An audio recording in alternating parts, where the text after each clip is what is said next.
This program features live coverage of an African safari and may include animal kills and carcasses. Viewer discretion is advised. Welcome to all the viewers. We are currently sitting here in the middle of the African bush at Ambiyond in Ngala, and we're watching this sunrise through these majestic trees near the riverbed. So hop along with us as we do our virtual safari here in the African bush, and hopefully we can find some of these amazing animals that we are going to be looking out for in the next little while, which I'm going to show you.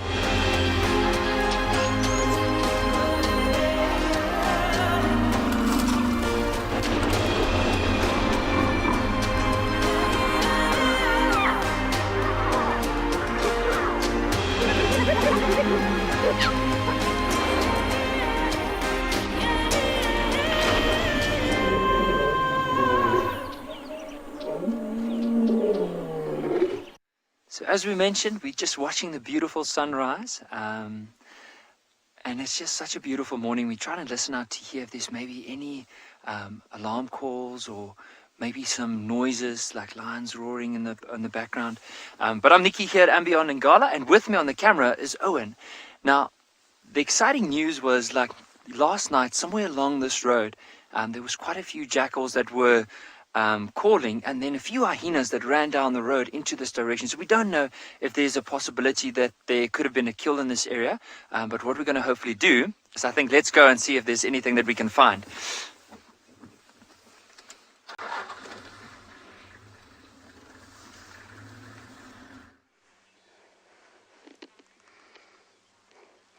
Good morning, and welcome to today's live safari. I'm sitting here in Djuma Game Reserve admiring this beautiful African Harrier hawk, or a gymnogene, whatever name you would like to call it. We just checked on the den, and believe it or not, it's completely empty. Devastated. My name is Lauren. I do have Davi on camera, so we're now trying to revise another plan. I'll probably keep popping back at the den, but the reason I wanted to be there so early was, in fact, to see if we could see any signs of Corky. I've been thinking about this and discussing it with other people, and I do think she's sort of indirectly doing a timeshare. So when Ribbon's there's a security guard, a very large, ferocious security guard at the den permanently. So Corky can feel safe that way, that there's an adult guarding her little cub. Even if it's not directly so, the den is protected. And I think Corky must be nocturnally suckling. This cub is very healthy, full, happy, not weak, and definitely not starved. So Corky has to be coming at night time. Is she avoiding Ribbon? Possibly. I got asked that yesterday and I said no. But I guess it is possible that she's avoiding the matriarch for some reason. Both Ribbon's boys and Ribbon herself are far more dominant than Corky these days. We just don't know where Corky sits. So I'll keep doing den checks, but I think we're going to check the west for Mr. Hukamure. He was thought to be heading this way last night. Whether he crossed the western boundary, I do not know. But it'd be so lovely to catch up with that leopard. It appears he's not really came to Djuma again since his battle with Mulwati.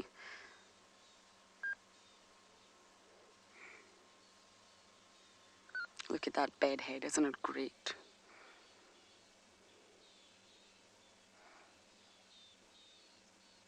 Probably waiting until the sun gets a little bit higher. We get some warmth in the air before looking for breakfast.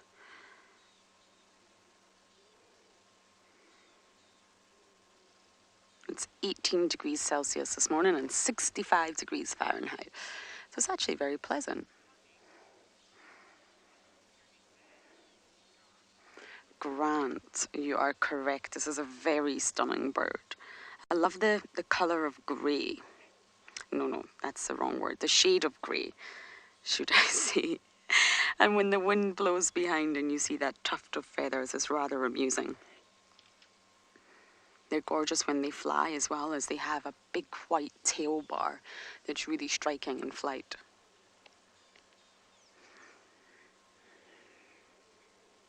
And they're really well known for clinging onto trees and poking their head into all sorts of holes as they're looking for eggs or small little birds that they can feast on.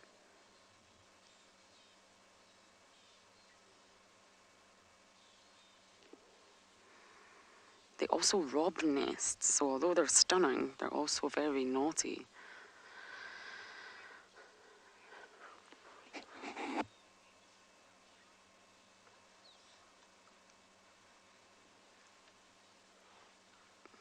Well done, Davy. Markings, you're asking about feathers and bird feathers. Yes, they do have different types of feathers on the body. Not all feathers are the same, and that's because they have, well, different purposes, if you like. The sort of, oh, is it gonna start hunting already? Is it looking for food? If you see an African harrier hawk popping its head in holes like that, it's looking for food. You see that? Yeah, so bird feathers are sort of specially adapted to accommodate a number of different functions. So the feathers on the chest will be very soft and small. They'll be the down feathers, and they are for insulation. So they'll keep the birds nice and warm, especially on chilly mornings like this morning. And they're not rigid, and that's why they're able to assist in insulation. Then you have the contour feathers, and they basically give shape. So they're very, very rigid and very structured, and they'll give shape to facilitate the bird's movement through the air. So each and every individual species will have different contour feathers depending on how they fly or how they hunt or what their unique specializations are. And then you'll have the retrices, and that's the tail feathers. And this assists in sort of steering and assisting the bird in flight. If you think of the batelier that has very short tail feathers, and then you compare that to a woodpecker who has very long, rigid tail feathers, which is needed for support when the woodpecker is balancing against a wood. So it depends on exactly what the bird itself needs the feathers for. And then there's flight feathers. And they are, of course, the ones that are mainly found on the wings. And it's really important that these flight feathers are also very, very rigid because, well, they're assisting the bird in flight. And you get primary and secondary flight feathers, and they'll be layered and layered on top of one another, depending on what species you're looking at. So yes, they all have different types of feathers, uniquely positioned in different ways for each and every individual species. He's hunting. This bird is hunting. He's looking for breakfast. Water birds are a great example. They'll have specially adapted water feathers or water collecting feathers that are normally on the breast, and they will assist this bird when it's moving through the water. An African harrier hawk would definitely not have those type of feathers.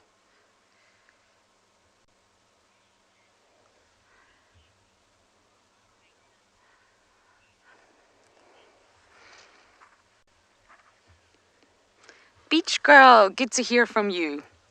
We said you were a new viewer the other day. I apologise. You've been with us 11 years. 11 years been watching Safari Live, you said. So this harrier hawk, according to my bird app, as I do not know the sizes of every single bird, it weighs 750 grams maximum, and it grows to about 65 centimeters in height. Not entirely sure what that is in inches, I'm afraid. I'm a centimeter girl. But yes, it's not the largest of birds, especially for a bird of prey.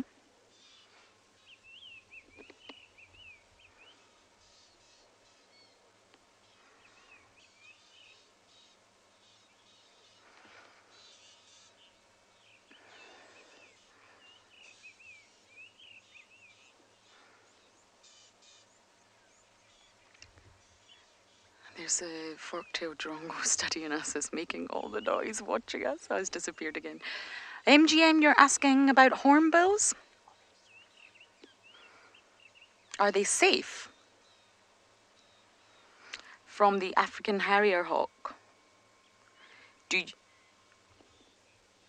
Nest, I thought you were referring to the actual bird. Hornbills obviously grow very large as well. Nests, probably not. Harrier hawks specialise in eggs, other bird eggs, especially the sort of nests that are put into tree cavities or holes. That's the ones that the African harrier hawks really favour. That's why they pop. That's what it's doing right now. It's looking for food. See, look at the way he's using his head, putting it down, studying how to get in there. So they wouldn't attack birds, but they do attack eggs and very, very small nestlings.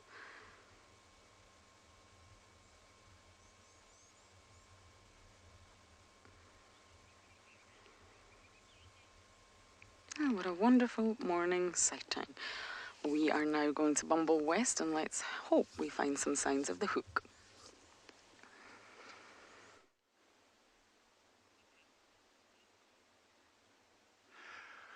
Good morning. This is Dumi from and Beyond Pinda Private Game Reserve. As you can see right behind the camera, Marcel is right there. And we just located the two several lines. Remember, we was just live right here. If you look,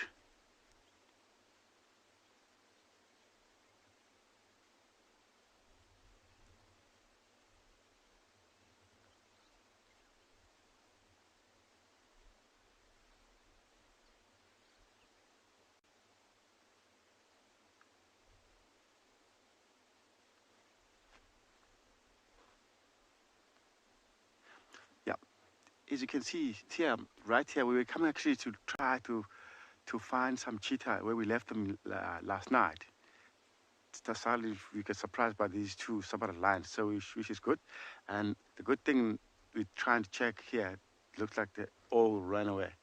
And as we're sitting here, we can hear some miles away from some impala alarm calling, which is good chance to be them, where they must be trying to run away from these guys. So these two, they just hanging around here. They've been separated from the pride, which has come from the mountain pride. This is one of the young lioness over there. That's what you can see. And on our left, we also have the young male. He's just lying here, very, very, very young male. So as you can see, he's got like these small mane start growing. And he's just hanging around with his sister, which is amazing. I don't know why they separate from the pride, but I know one of the lioness, two of the lioness, they have actually five small cubs. Maybe one of the reasons why they don't want any other lions to join them, because the cubs are still small, so they don't want them to interfere from the feeding whenever they're eating, because these guys, they can eat a lot. So the cubs, they can suffer to get food. So it's one of the reasons why.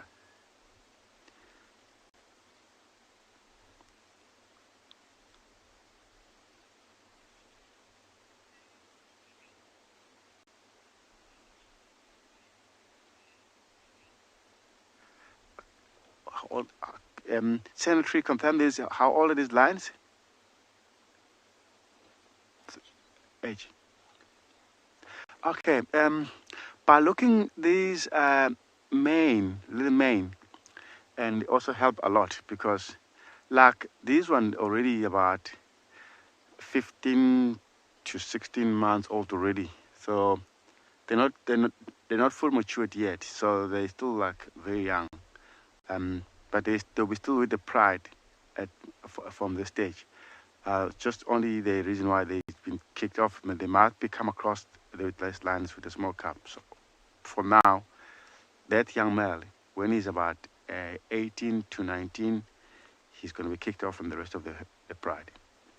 But at the moment, yeah, he's still like, yeah, 15, 16 months old. That's how you can tell by looking at his mane and his size as well.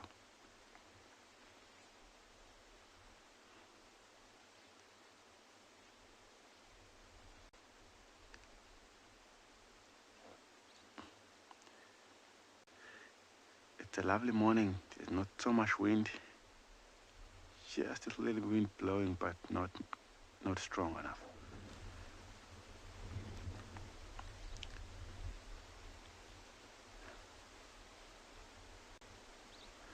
I wonder where the other lions, because actually 4 of them, of the Sabarat, they not actually 2 of them, they're not around, including the mothers. There'll be like 4 animals are not around with these 2. So they're gonna have to work hard try and find them. But from this age, they can able to hunt and catch something. Very good hunting, especially that lioness, the younger lioness over there. I've seen them circling around ahead of Volobist, which was very good, but they couldn't catch anything.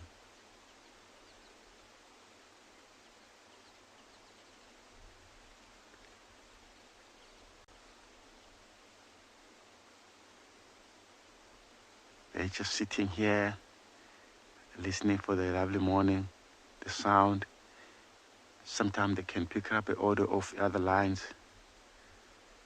Sometimes they can hear some other animals calling, like a hippos, or yeah, anything they can. It's possible for them to listen because there's not so much wind.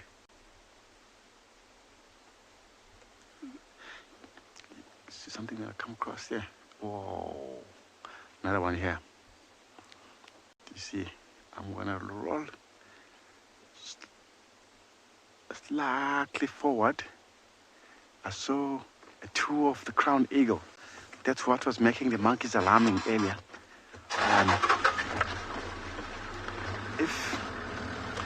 Wow, guys, this is amazing to see. These are two crowned eagle right over the tree there. If you look, and that younger lioness, and Marcel is gonna try to zoom in over the tree, on top of the tree. There's a 2 amazing, massive bird which are sitting there. These are birds that can able to actually kill the monkeys. That's why the monkeys, they were alarming crazy earlier. There we go. One just took off. Landed again. Oh, they're chasing each other now. Wow, it's just amazing to see this bird. Which you can see them clear. That will be the male and the female hunting together, helping each other. Wow. That's a little bit difficult. I'm gonna slightly move forward again. Trying to get a better view.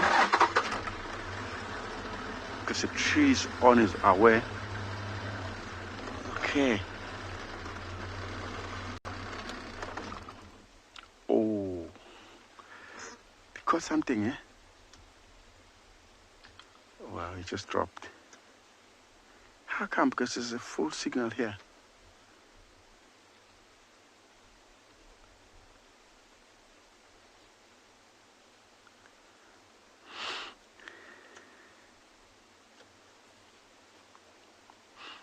Bad.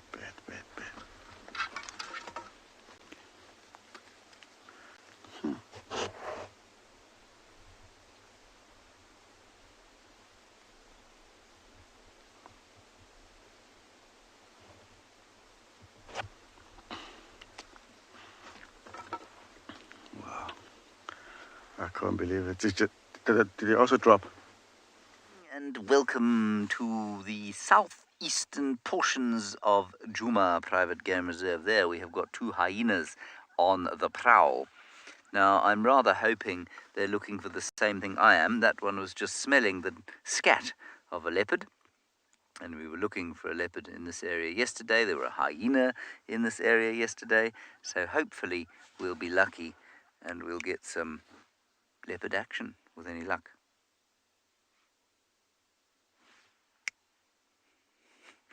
My name is James Hendry. Hello.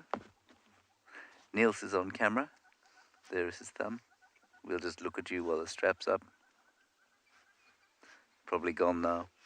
Let's go back to the hyenas. I hope you're all well. Remember to talk to us during the course of the drive. I'm sure the others have all told you that. Hashtag Wild Earth on the tweet. Alternatively, the chat stream on YouTube or Twitch will work just as well. And if you are a youngster, kids questions at wildearth.tv. Now, where this bunch are off to, I'm very interested in, because we are hoping that they are heading towards some perhaps meaty prize. And ideally that meaty prize will be hanging in a tree and be accompanied by Tundi the leopard and her cub.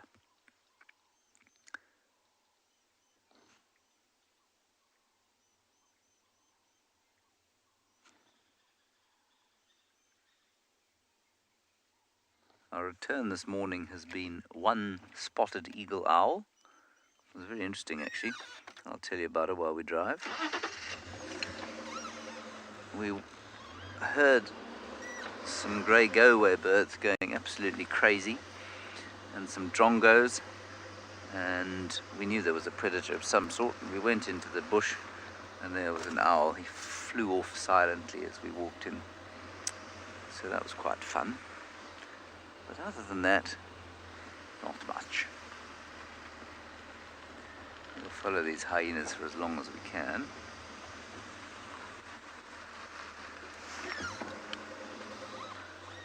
George, I think this is the most widespread species of hyena, the spotted hyena. It is certainly the one that is able to survive in the greatest number of conditions. They are highly adaptable. They are unfortunately heading down into a reserve where we may not follow. Hello. Where are you going?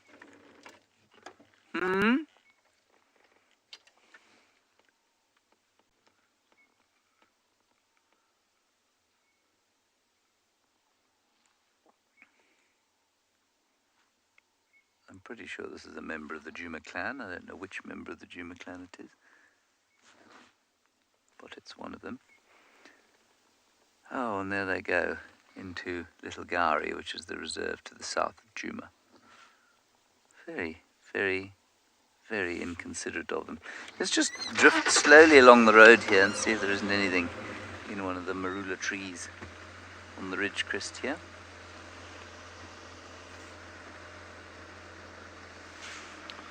Make sure there aren't. Oh, there are leopard tracks around, but I think they're from a little while back. So there go the hyenas. Let's get my binoculars out. Scan the treetops.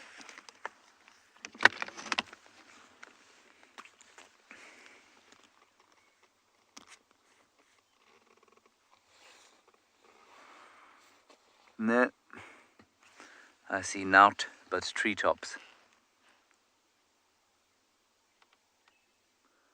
What we will do is also go down and check Chitwa waterhole. That's not far from here, and that is the trajectory on which those hyenas are heading. So there it is. Let's continue.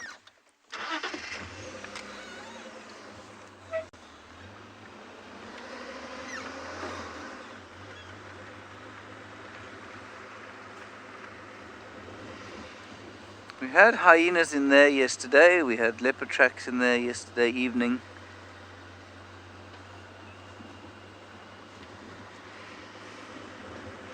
We've all heard that story many times.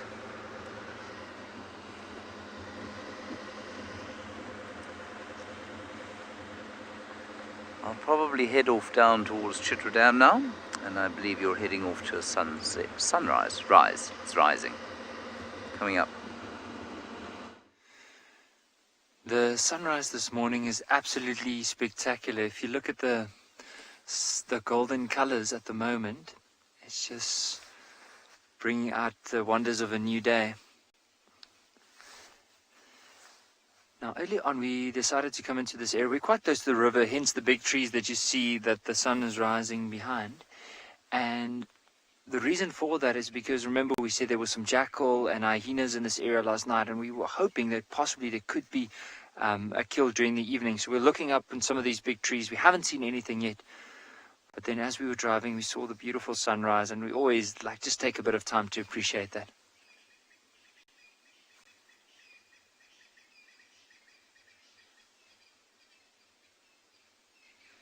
You'll just notice in the background there's quite a few crested franklins as well as Natal spurfowls that are calling. So just listen to them as we watch the sunrise.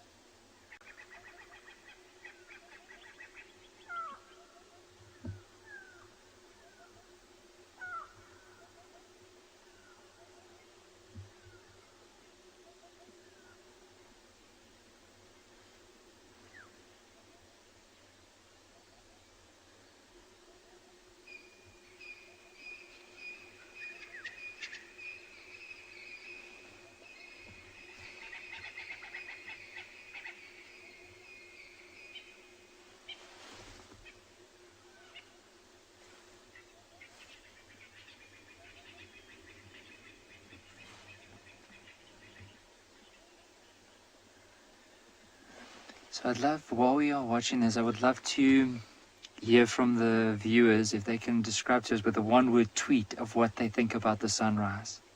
Like if you had to describe it, how would you describe it in one word?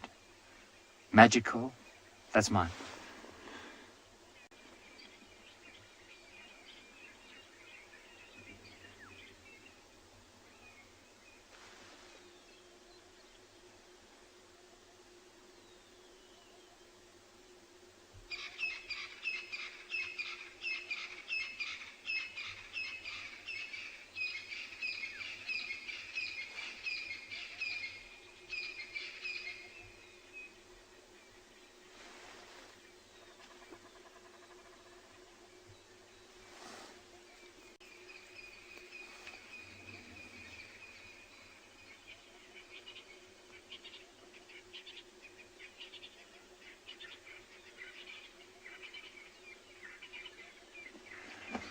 X-Rang, I can't agree with you more. It almost feels like while we're sitting here, you can feel the warmth. It's like this morning wasn't a very warm day, however, I mean, it wasn't a cold day. However, with that sun coming through, it almost like gives you this warm appreciation, this warm, fuzzy feel to almost like embrace this whole morning.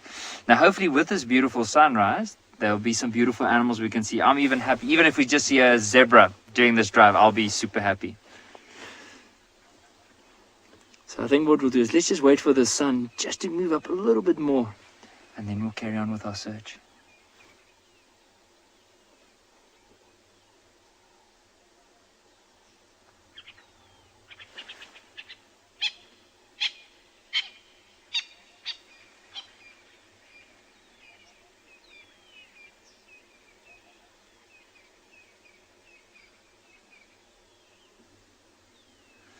Adeline, I agree with you. And that's a good one. Beautiful, that's how we can describe it.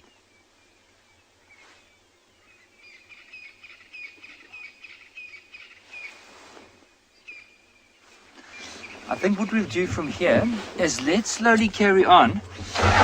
Now, as we're driving, I want to hear from the kids as well as some of the other viewers if they would like to know how do we find direction using possibly our watch, maybe the stick shadow technique, and then maybe later on this evening we can show you. But of course, I first want to hear if you want to see that, and I'll show you how to use different instruments that you might have with you in order to find your direction if you had to be stranded in a wilderness area.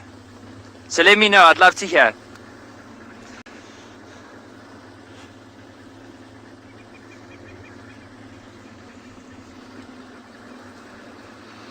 There's also, with this warm feeling from the sun, there's also this crisp, fresh air from some of the trees.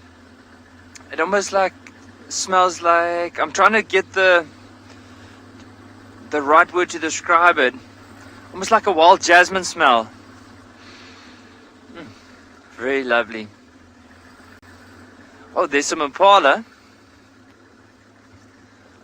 Just wanted to quickly stop here because it's quite nice with the beautiful sunlight on them.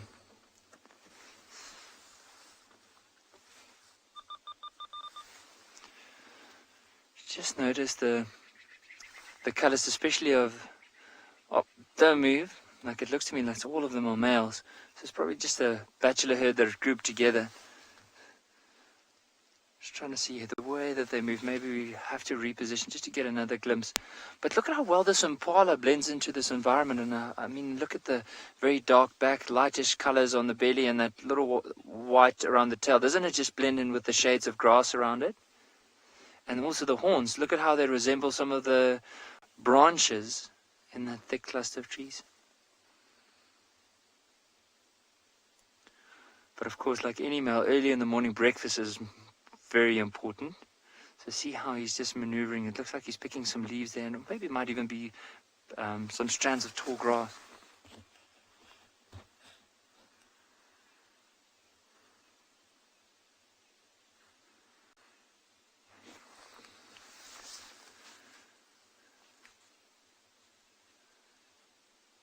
You can see this one, the horns have already started growing. But you can see they're almost like growing towards each other, like two pinches, before they eventually loop out to form those beautiful horns that we normally see the big impala rams with. But I think the view isn't too great with these impalas.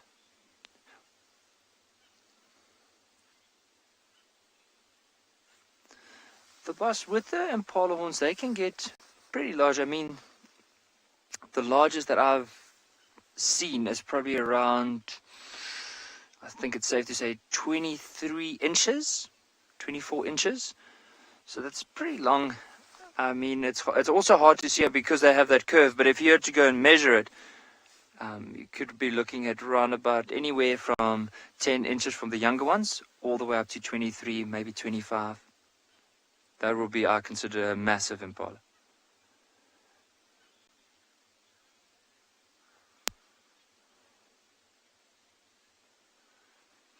Guys, in terms of the predators, I would say that impalas would probably be the most hunted.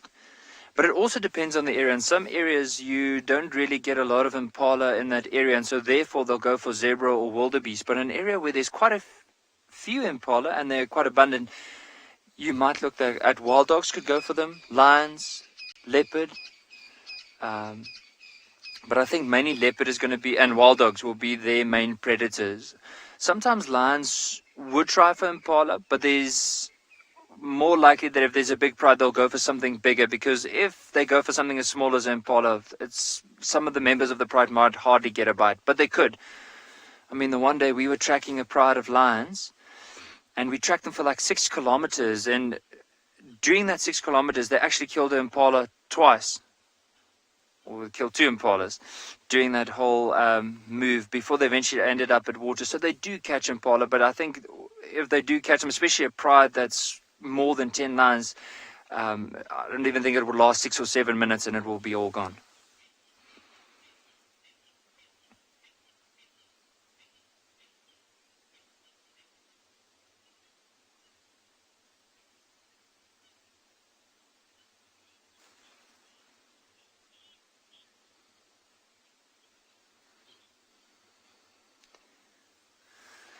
So Trixie, I'm definitely going to show you how to do those little survival trips.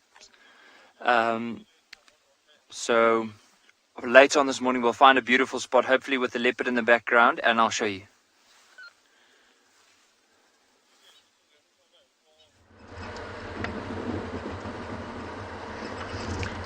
Sounds great, Nikki. I rarely know what the time is, ever. I'm very glad I have my phone attached to me, the only way that I know the time. I'm only joking. Now, we found fresh female leopard tracks on the road that is my favourite, the highway of Djuma, Zoe's road. Now, we don't have them in front of us right now. We lost them. This female has definitely been on territorial patrol. How do I know that? She's weaving. She's weaving. Her tracks are going to the trees. She's coming back again, and that's normally an indicator that they are on territorial patrol. So, we're going to try and get to this big junction ahead and piece together what's happening. It sounds like Hukamuri really was headed for Djuma last night, so I haven't managed to pick up any signs of him, but I'm in the west, and that's what I'll work today, since no one was at my den. Hyena den was empty. We've been very lucky with hyenas the past few days, so extremely lucky.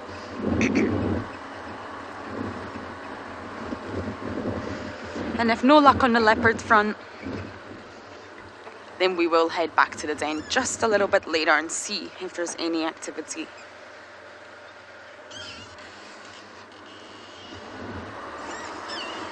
The only leopard that I think would be using this road is Shadulu. I could be wrong though. The movements are all over the place at the minute.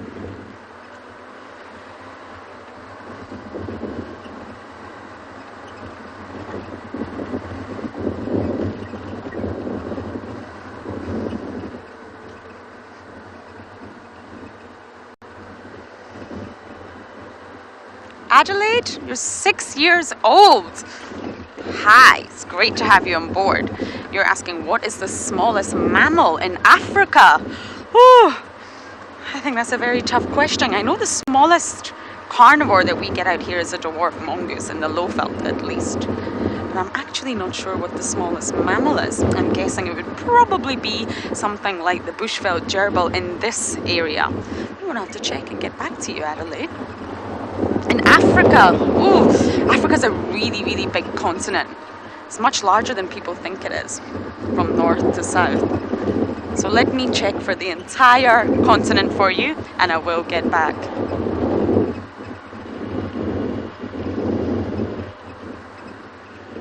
I did not get that, Rebecca. You might have to repeat that.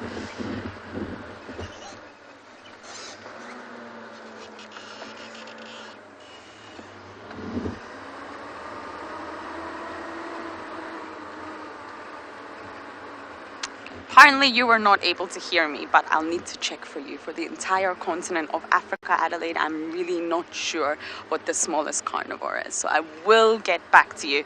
And yes, it's very windy out here, especially when I'm driving.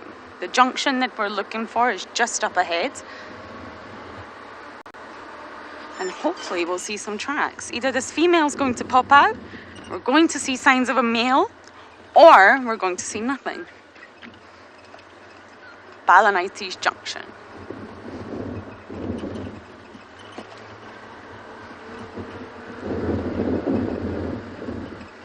And here we are. Davi, I hope your eyes are ready. Oh my goodness.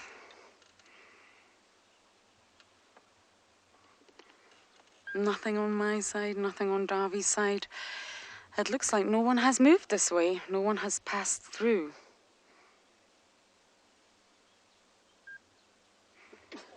So our leopardess must have went in the opposite direction. And this is what we do when we come to junctions. We spend some time checking, but I can already see it's completely smooth. I'm going to take a bit of a gamble and go west.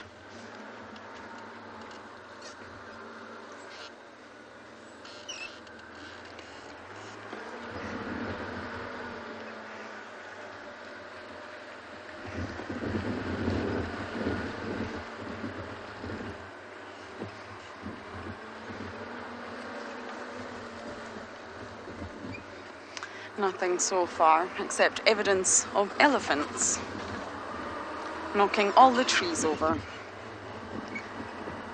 Being destructive, but not intentionally so. by elephants constantly knocking over trees, they're actually reshaping the ecosystem out here. They're ecosystem engineers, and they're important. It's important that they do that for nutrients, access to food, and all sorts of other animals out here can benefit from the trees being knocked over. But most importantly, for the nutrient cycle. That constant cycle that's happening that we can't see of all the nutrients in the environment, especially going into the soil. So to our eyes, it looks like elephants are being very destructive, and by knocking over trees, I guess that is the word that you would use. But in reality, it's essential for the ecosystem out here for elephants to do that. They're architects, great big giant architects. Another junction I want to check.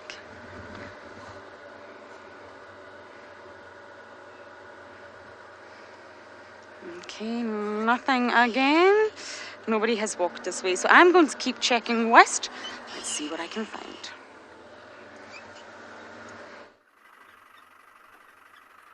Good morning. My name is TAYLA MCCURDY, and on camera with me today is Kat, and we are driving around on Pridelands, which is a part of Tswalu Game Reserve here in the Greater Kruger National Park. So, last night, very busy for animals. We had lions roaring in the west, we had lions roaring in the east. We have not found either set of lions that have been roaring. And then we also had some very fresh leopard tracks just going down along the railway line tracks, which is just off to the west. So we have told Norman, who is our senior tracker and also an instructor at Eco Training, and he's come out to help us so that he can jump on foot and trail the animal successfully. So he did message me, and he said that he's had some alarm calls. He's got the leopard tracks, and it sounds like he turned, where we had his tracks, he turned off from where the railway line goes and into this drainage system that's just off to our left. So I'm going to drive very slowly along here because I want to be in the area if he does say he's got him on foot. I have a feeling it might be Shimungwe, which is a big male leopard that we've seen once before.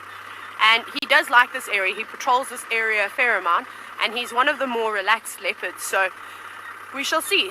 Lots of hyena activity as well throughout the entire night. They were definitely trying to get into the kitchen at the Eco Training Camp, which was exciting. I could hear all sorts of commotion. And yeah, just lots of tracks and things in general. So fingers crossed that the next time you come back to us, we have a leopard.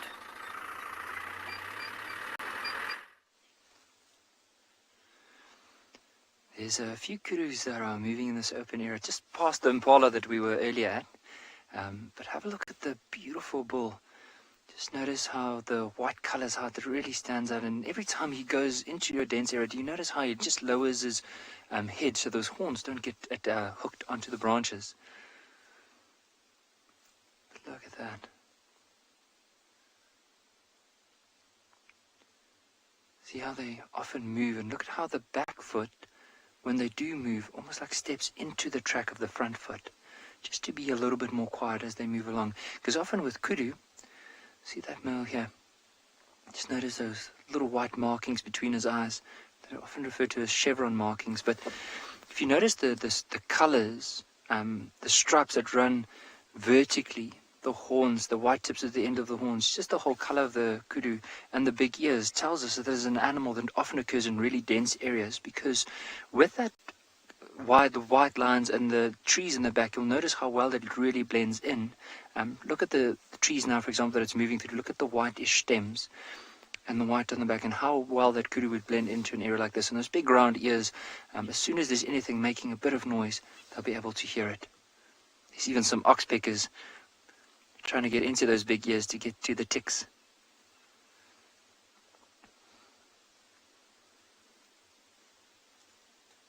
I think we were very lucky to get a glimpse like that. Normally with kudus, often if they see a vehicle, they do move off quite quickly, and you don't have too much time. There's actually a lonely wildebeest that's all by himself right in the middle from where those kudus came past earlier. So there he's standing. So it doesn't look like there's others around. I've tried to scan with the binoculars. I can only see that one. And I think it might be just a bull that's all by itself.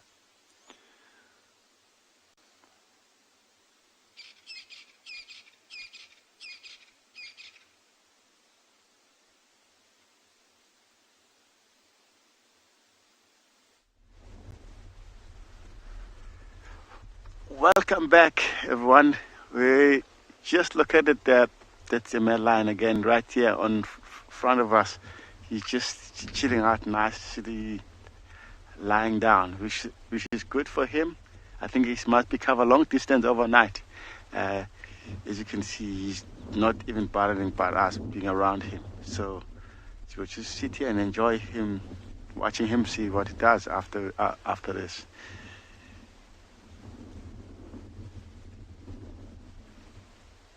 Look how black his mane, black tail. He just chill, not worrying about anything at all.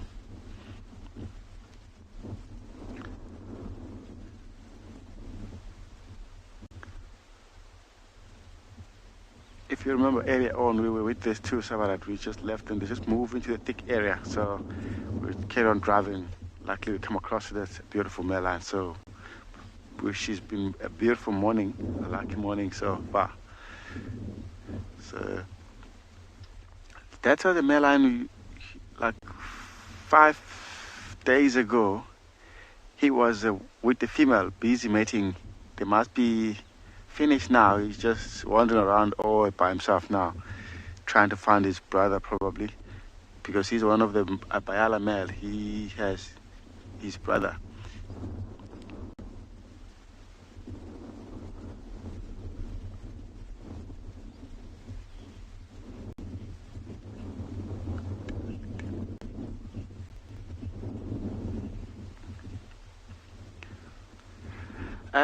Dylan, they can sleep wherever they find more comfortable for them, but sometimes because they'll be using more from the road, they find them very nice and warm.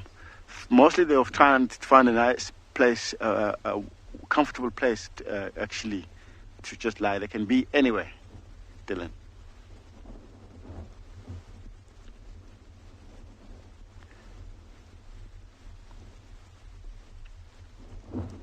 Look, keep on listening. You must be hearing something what you couldn't hear, because a very good sense of hearing. And I think also the wind, as the wind picked it up a little bit, he just didn't want to miss anything.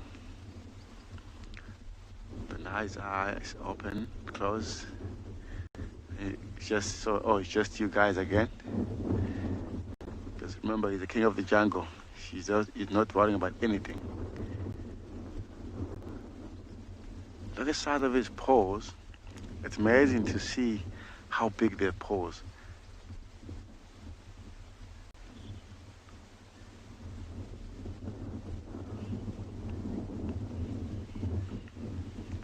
Scott, as you can see, like adult male, a man hand, it's how big it can be.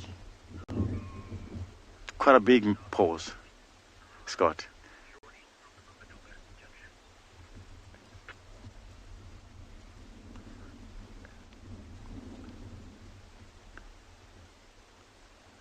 Yeah, look, his eyes are just closed. But he's keep on listening. I'm not sure what is up to.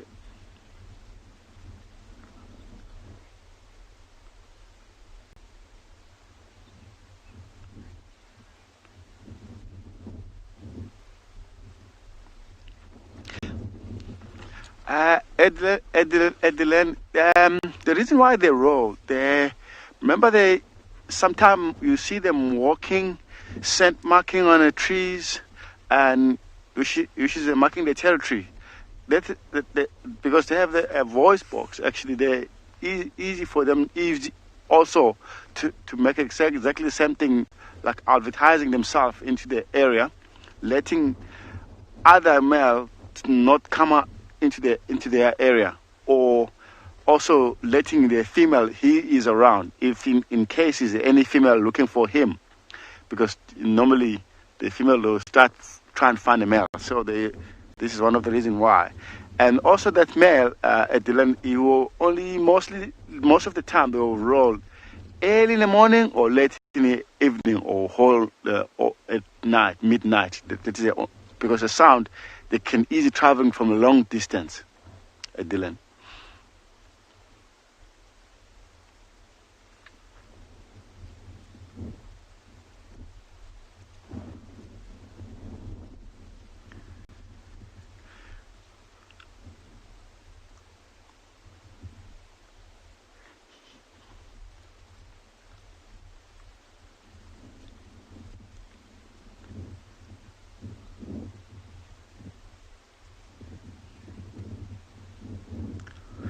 More, it's a good question. Yeah, it depending how far from the line.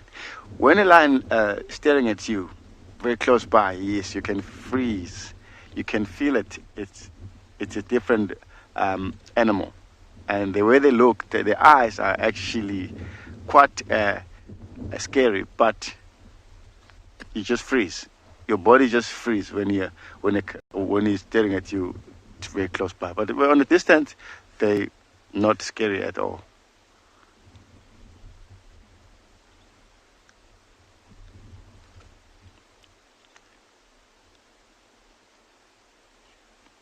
Yeah, he's closing his eyes now. I'm hope he's gonna get up and move, because that on a road like this is not a good place for him to rest for the day. He must try to find a nice shady spot when he start getting hot a little bit, because it looks like it's gonna be a hot day as I can see the sky. For now, I think he must be just resting, because he must be traveling long distance overnight, marking his territory, patrolling, trying to also find his blood. Because also when they call, they use a lot of energy when they roll. So it must be one of the reasons why he just lie down like that now, catch up more energy. Someone coming flying there. He's gonna get surprised. Yeah, let's see it. Because just looking at now, he's gonna turn around, take the other way, because there are so many ways, so many options.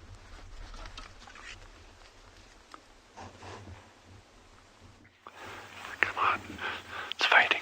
Come on. Good morning from the most spectacular morning at Tswalu Kalahari. Look at that light on the hills there, on those clouds. It's Chandra on camera, by the way, and my name is Dylan. For those of you who haven't met us yet, I'm just blown away by the beauty of this place this morning. It is spectacular. It is unreal. Compared to yesterday, it is now probably like 95% cloud cover. It's just little patches on the horizon that are still open, but you got this massive front that's moving in here. The temperature's plummeted. There was even a little bit of drizzle last night, very, very light drizzle, but enough to make things super crisp this morning. So it is really chilly. We are at our meerkats. I'm hoping they are going to come out. The burrows are really sheltered from the wind. The wind is moving out the south. It's been pushing off the Atlantic over the past weeks. It's finally got to us. But look at that cloud cover. These are the days that make you feel alive like nothing. This is just out of the world, out of this world. Oh, and it's good to have you all with us. Yeah, I get excited on mornings like this. So what's not to like about this? This is just the best, best, best. So really, I hope you're going to stick with us. I hope you're going to ask us some questions, and yeah, just enjoy being with us. And it's great having you along. And I hope you've all got a nice hot coffee somewhere.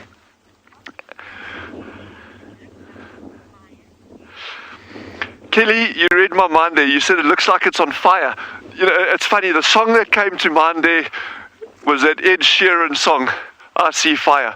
When Chandra and I got here this morning, that mountain was absolutely glowing. It literally, Chandra even said it actually looks like there's a fire at the top there. It's fading very, very quickly now as the angle of the sun is changing and the clouds are pushing further over to the east over there. But it was just absolutely mind-blowing, and it still is spectacularly beautiful. So yeah, I'm really excited to be out here.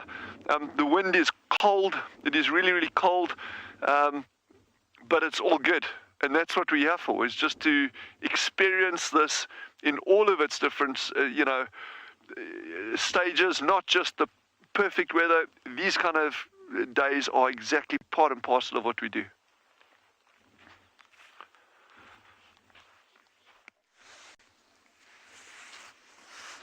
Here we have got a fish eagle at Chitwa. And our fish eagle seems to be a bit ruffled by the wind, but that's okay. There's a lot of kind of haze in the air at the moment, and I hesitate to say this on the 11th of July, but it feels a little bit like the winter is sort of being replaced by the August winds. That's the sort of temperature and vibe we're getting.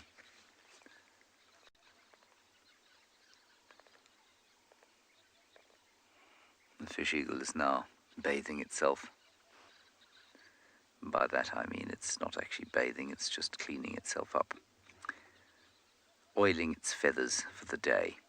Then we've got down below some waterbuck and some wildebeest and some impala, but the waterbuck are now having a little set to, which is quite cool. There, no, to the left, Niels. That's them. There we are.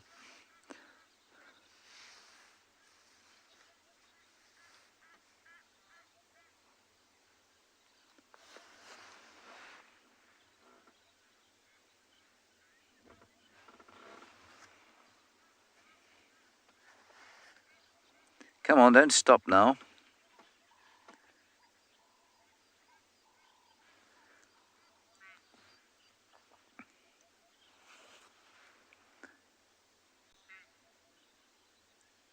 Can you hear that?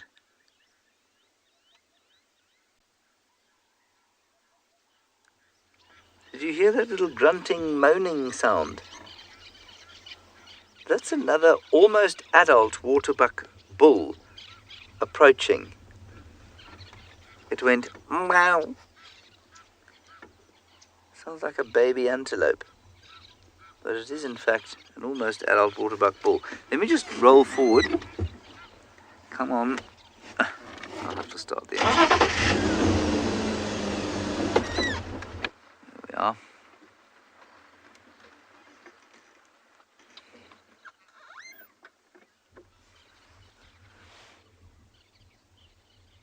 An amazingly strange noise.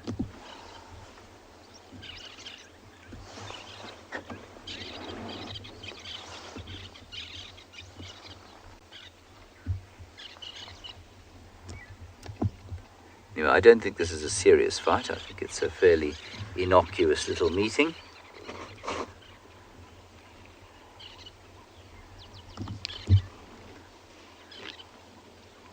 All right, let's go over to Lauren. She's got a bird.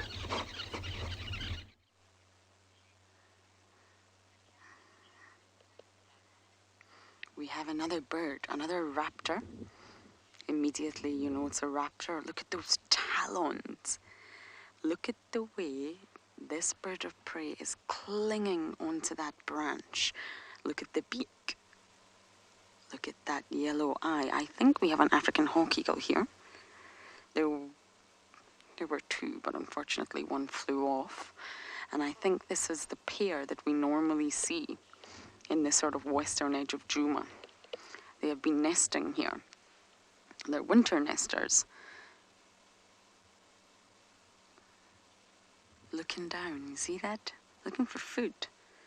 Most birds of prey are highly visual. They rely on their eyesight. There's a whole area to scan below. He's looking for something. They prey on other birds. Even birds as big as francolin and guinea fowl. They swoop down on them and pick them up with their talons, and then they can kill them with the beak. But they will also prey on squirrels, scrub hares, mongooses. Bless me, I just sneezed, sorry about that. Bush babies, and any other sort of rodents that might be around. Wow. Stunning.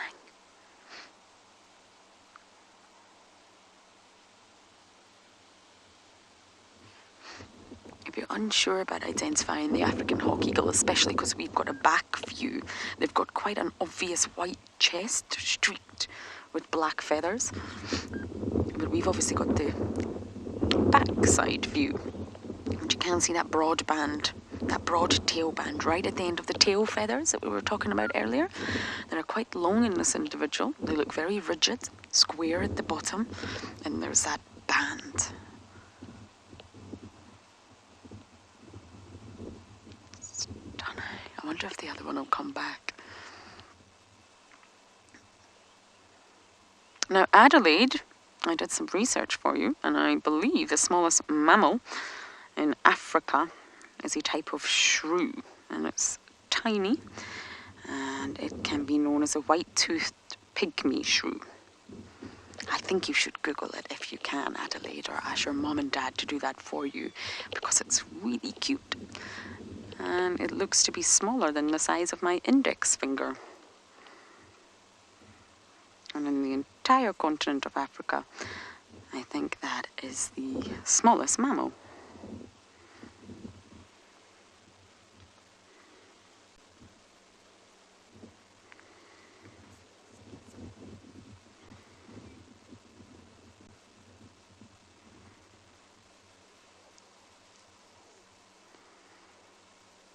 When you're talking about Africa, Africa is bigger than Canada, the US and China put together, and that's the size of the continent of Africa.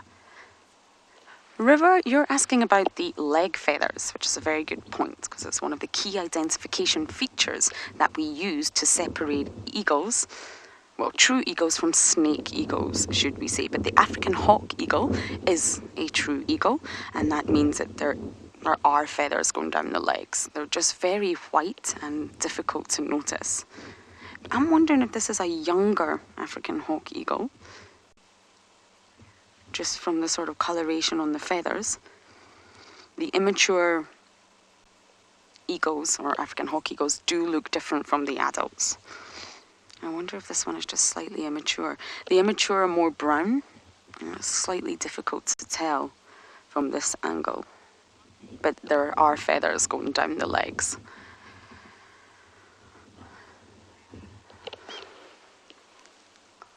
Lulu, yes, of course it has strong legs. They need to have strong legs. That's what is involved in being a raptor, relying on those talons to seize. Oh! And off we go. Yes, I think I was an adult African hawk eagle, away to join its monogamous partner somewhere over that side. So my search of the West continues to look for Mr. Hukamuri. The waterbuck have been having a great set to here. Nice little fight. They seem to have stopped now.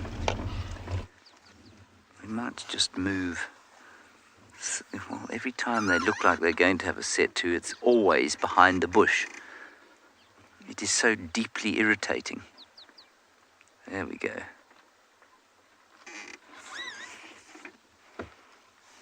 Surely they won't manage to get behind the bush now.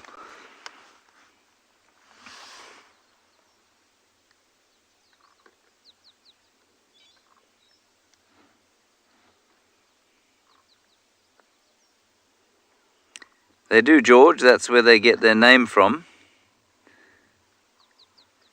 Precisely that, running into water to get away from predators. It's not because they swim or spend a lot of time in the water. And the bulls set their territories around water. And so, although this is a fairly innocuous fight so far, they can become very aggressive with each other around water.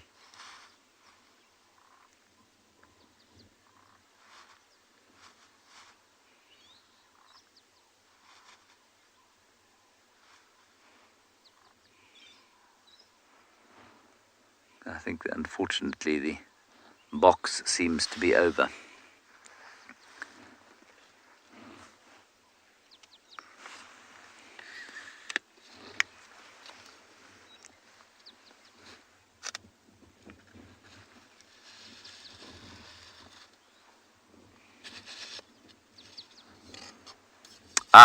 Now Jordan, you'll find, I love this question because it's a really interesting one. You'll find that mammals have got pretty much the same joints as you do and the same bones that you do.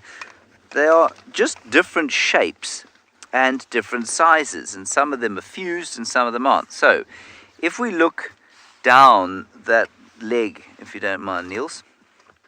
Yeah, zoom into the four legs of that waterbuck there. If we look at the back legs there, Jordan, that bend, that very obvious bend, is the same as your ankle bend. So those small bones in your foot are the same as the lower leg of the waterbuck, and they're fused together into what we call the metatarsal bones. So you've got them all split up in your foot and they end in your toes, and here they're fused to form the sort of metatarsal bone, or sometimes they call it a cannon bone. And so that would be the ankle, same as your ankle. Then if you look on the front foot, what looks like a knee is in fact the wrist. So the wrist is that bend that's just bent there. That's the wrist joint, right? And same story down the front. It's called the metacarpal bone, and that's like the small bones of your hand fused into one. And then the knee, the knee is just above the back leg there, just almost where the back leg joins the body. That's where the knee is. All right, so although it doesn't look like they have elbows and knees, they do. The elbow is the top of the front leg. There, you can just see that joint there. It'll be easier to show you a picture of it, but I don't have one in a book.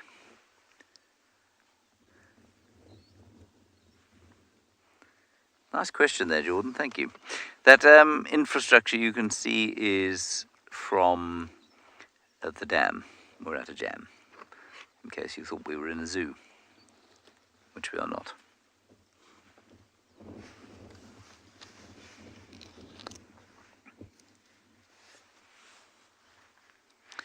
Hello, Francie. The reason they've got white on their bottoms, we think, is mostly because they use that white marking to follow each other. Now, that's kind of the answer that anybody will give you whenever they see anything unusual on the backside of an animal. But I don't think it's a bad answer.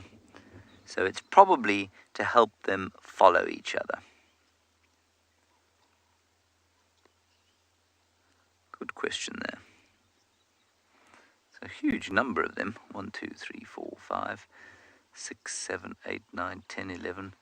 And a few more have gone down towards the other side of the dam wall. So that's about 20 odd waterbuck bulls. They're all bulls, all males. No females or cows.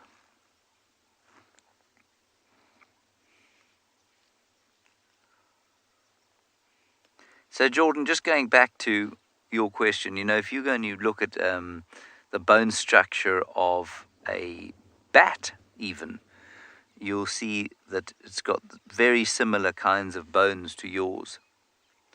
They're just in slightly different places, often in very different places, and they're often very different shapes and designs because they're not designed for the same thing.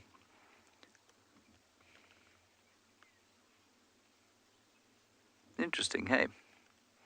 And in fact, even if you look at something like a reptile or a fish, it's pretty similar. And it speaks to our evolutionary history, and is quite a nice way to see how similarly animals are designed, and therefore how closely related they are or how distantly related they are. So if you go and look at dolphins' fins, you'll find the 5 digits that are in your hand, you'll find them in a dolphin's fin.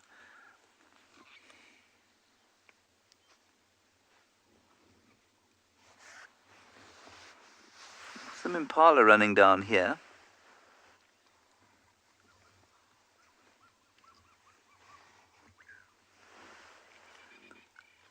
Well, Shenzi, it's the same kind of thing, you know. The back legs of a hyena are exactly the same. They have the knee joint in the same place as that waterbuck bull does. It's just smaller. So the hyena's back leg is much more similar to the waterbuck's than it is to ours, but the knee joint is in the same place, just where the body joins the leg, and the ankle joint is in the same place. And those of you who've got cats or dogs, and cats or dogs who are compliant and unlikely to bite you, pick them up or go and have a look, especially at the back leg.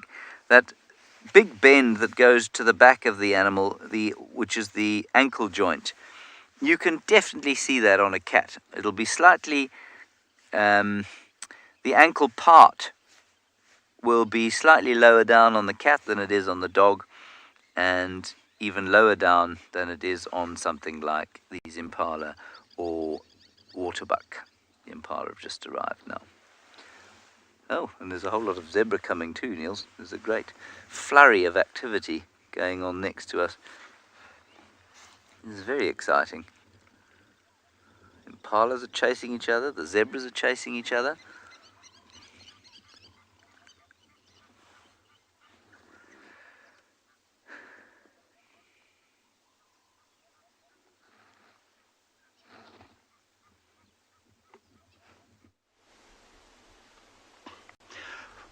Welcome back, everyone, again. We are still with this beautiful male lion. He's just still lying down. He hasn't moved yet, but he's been keep on checking every now and again.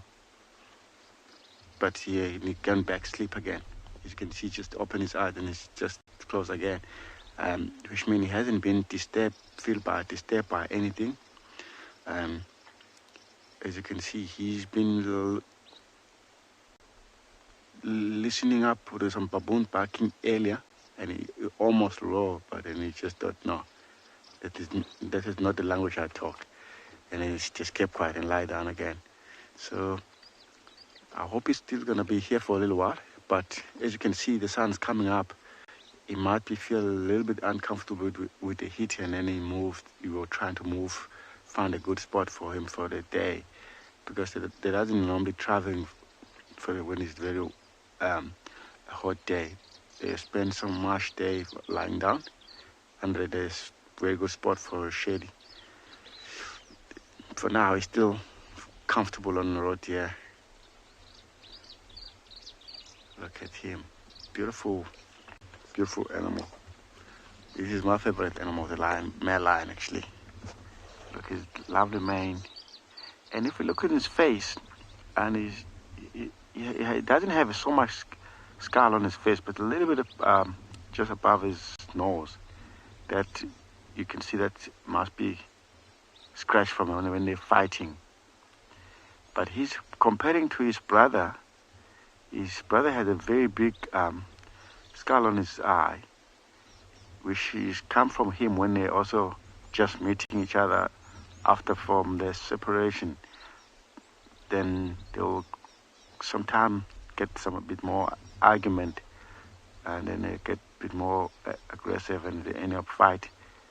But sometimes they forgot his brother, and later on and they realize his brother, and they start licking each other, apologizing. So he's very smart, doesn't have so much scar.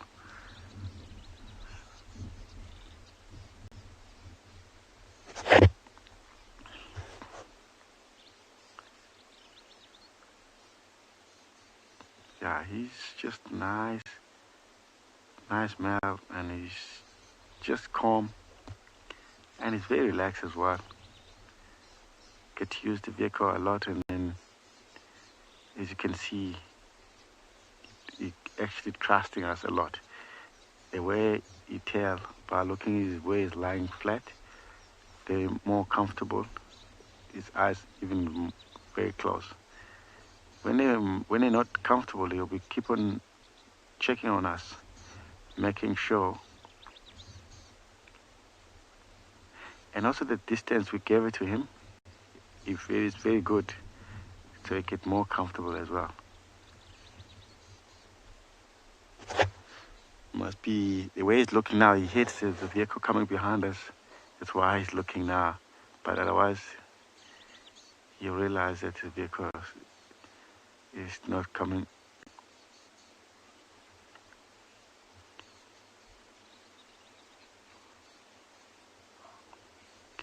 Okay, it depending how aggressive the vehicle to them, but if the vehicle come with the respect, they will just keep on lying down because they actually love their respect. So you can see the cars coming behind us, and there are some of the people that it looked more strange, different from our vehicle. It's one of the staff members. They're just driving around. So he, as you can see, the way he's looking, it's totally different from looking to us. So as soon as they move back, he's gonna come back comfortable a bit more again, because he's not too sure if the car is gonna come passing him. But if the car keep on coming, he might move away. Okay.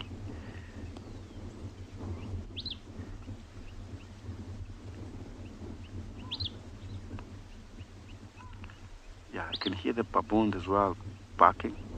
That's why he's changing direction, looking.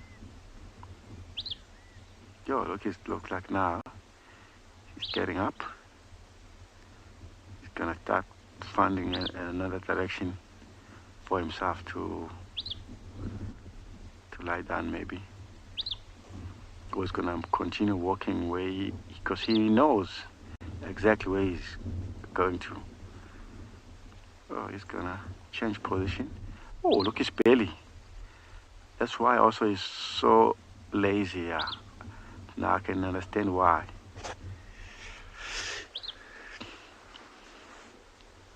Yeah, he might be headed.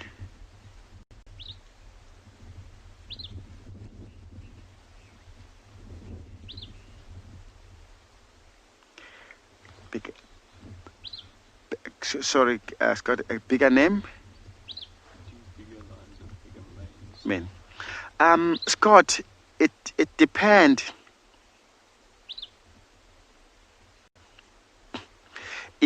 Scott, is depending from the genetic as well. Some other gene pools have a very small mane, and you can easily find a big male line, but you'll find him with a very small mane. Some of the small male line, but with a big mane, also depending from the genetic as well, and the area where they live. But we might sometimes hear some other people talking about their dominant, but also depending from the genetic as well. Yeah, big male, yes, you can have a small mane, Scott.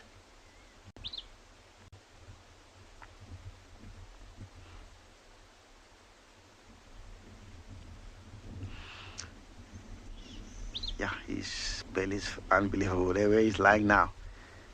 Yeah, I'm pretty sure it's not gonna move too far. Maybe he'll find a spot very close by, just to lie down for the day. Yeah, you can hear it.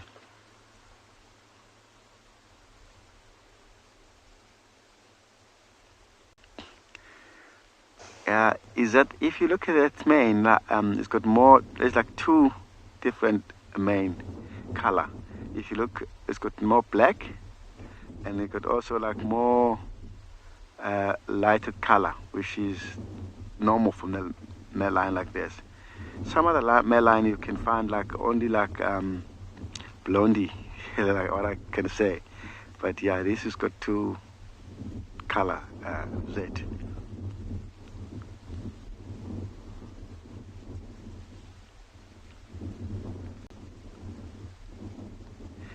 Especially when the sun's shining direct to him, yes, it's even more beautiful.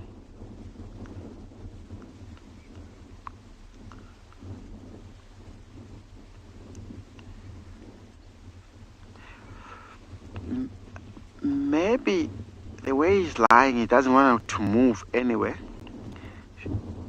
We're not too sure. Maybe he has a kill close by, one of these bushes around. Because this is a place where normally he won't be spending so much time lying down here. the reason why I'm saying that, because if I look the way his belly is full, and also he doesn't want to move or anywhere, yeah, it's a very good chance to be a kill very close by. But we can only find out later if he's going to be still around this afternoon. See what he does.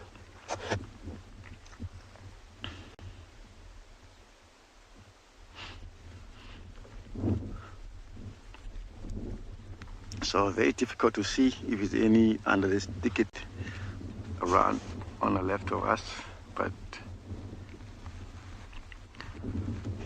because we just find him lying down here, it was going to be easy to tell if he was walking along. But I also remember yesterday there were some tracks of a big male lion. I'm not sure if it was the same one, and also the tracks of a pride. It's a very good chance he might become across to them. Maybe they were on a kill and he stole from them.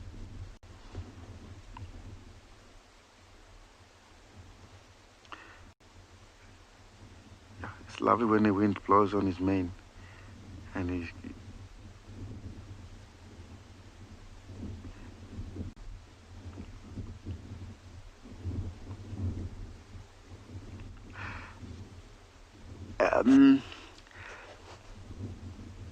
it depending also how from them, but it's not. It's very long. It's almost like you see when you're looking for your fingernails, and it might be like 2-3 times of your fingernails. I'm not quite sure how many centimeters there, but I'll check for you, MG.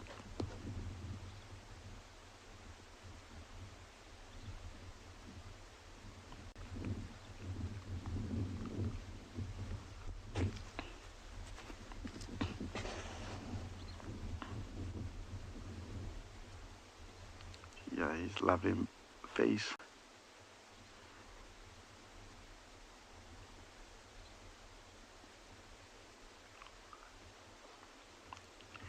Look at him now, he's just looking at us. We'll just sit here and watch, enjoy him.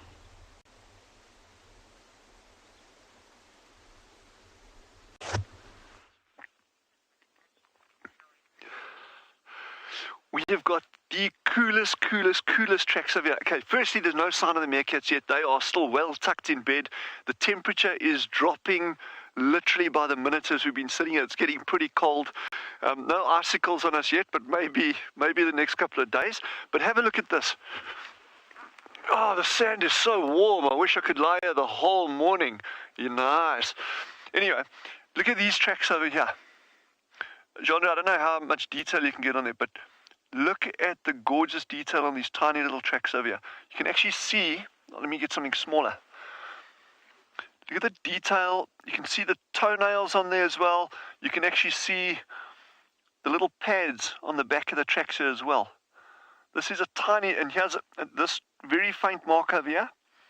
That's the front foot as well. So this is a gerbil. Okay, I'd be lying if I tried to take a guess as to which species. Probably a bushveld gerbil, but could be anything else. But these are mice tracks. Tiny. And compared to my finger, well, there you go. Look at the size of those things. I mean, that is minuscule, eh? So this is like probably half the size, not even half the size of a meerkat track. And then they come all along here. They actually move through over here, out and around, and in and out these burrows over here. Lonzi has asked, what is a gerbil? So a gerbil is a mouse. It's a kind of mouse that got these nice long little hind legs, and they actually bounce around very, very quickly. They normally only come out at night. I've only seen them once that I can recall during daylight hours. I'm not saying they don't forage in the day. They do sometimes. I haven't seen that very frequently, but typically at night. And if you look at these burrows, you can see how the wind has swept them clean again. But over here, and that was during the course of the evening, but over here, look at all the mice tracks in and out of this hole. So this also just highlights another point in terms of how important burrow systems like this are for a range of other species. These mice are not excavating these big burrows themselves. Probably ground squirrels broke open and made larger by meerkats as well, but then they also provide shelter for a host of other little things as well. You get insects going down here, you get reptiles sleeping down here, all sorts of things. So, but this is a nice example of the amount of activity, rodent activity, that was actually out here last night. And a little bit later, I'm going to show you another kind of rodent track very, very close to where we're sitting as well. So the rodents are active here. There's porcupine droppings. Okay, that's not fresh. This one here. Some good cereal, some good breakfast for you. Anyone want a bite? Look how tasty that looks. Can dip it in your coffee even. Or not. But look, that's just vegetation. I'm just kidding there. Don't try it at home, kids. Yeah, look at that. Fiber.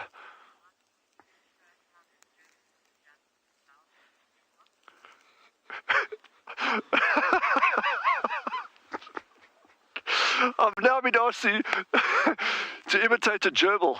This is going to get embarrassing, folks. Jean-Andre's like, yeah, I'll get you. Okay, let me move away from the burrows, because just now I make the burrows collapse and then I'll feel really bad. Okay, I'm going to do my best gerbil impression here. It's like, okay, yes, this is shocking. Anyway, so I'm a gerbil now. Okay, no, this is like a frog. Wait, it's a gerbil, wait. It's a gerbil. Yes. That's I'm not even going to say it. That's the worst gerbil that anyone could ever hope to see ever on the planet. This giant gerbil tracks. Look how big those gerbil tracks are. Oh, my word.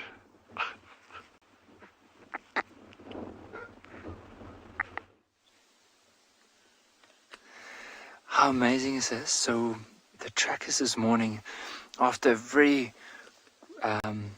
hard effort in trying to find these lions, actually found the whole pride. Well, I don't know if the males are here, but I've seen quite a few lions around, but you can see the one is chewing on a bone. It looks like they might have killed something small like an impala this morning. And just after we spoke about it, but I just want to be quiet so you can hear the crunching noises.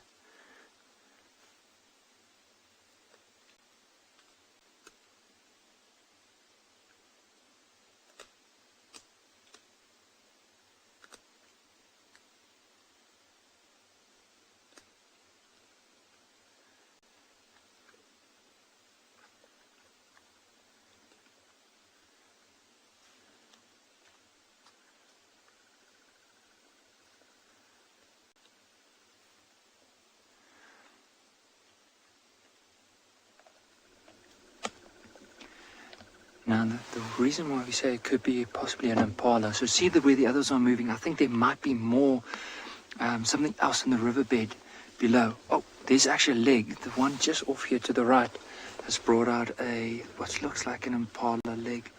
But we'll wait for them just to stand up again and so we can see that. But even the young male that's moving here, you'll notice, like, covered with blood, especially around his face. But there's not a lot that's left, so it had to be something small. But I did see a leg and it looks like an impala leg. I wonder what the rest of the pride has spotted. Oh, there is a male here. Just have a look and see which one it might be. It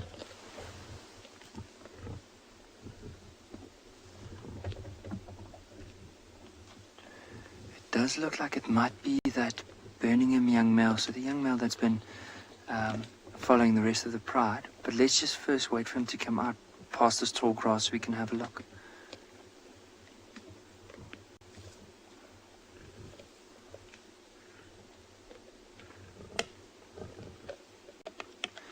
As you can hear with this one line, how he's basically snarling at this male. Oh, it is the young male.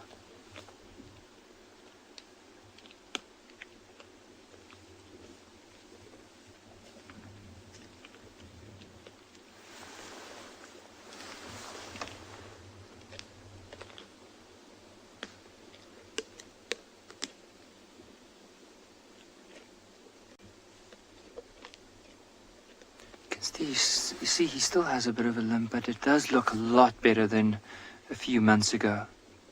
And it looks like he's putting more and more pressure on it, so that's good. And I think for him, even joining up with the pride, I don't think he managed to get quite a bit of meat, but I think he still got a little bit. Yeviet, I think with the bones, I'm sure they'll be able to help clean the teeth. I mean, it's similar like to dogs and cats at home, where often if you give them those hard-ish bone type treats, where it helps just to clean it, and I'm sure it will be able. But I think this lion, while it's chewing that bone, is just to try and get to the marrow on the inside. Often with them, if the bone's too big, they can't chew it at all. So they'll only go for the softer, smaller bits. And of course, whatever's left, the hyenas will eventually come and then like just clean up the rest of it. But it'll be interesting to see where all these lions are going, because I could see a few going into the riverbed. It might be because of water. Maybe it's because there was something else that they spotted.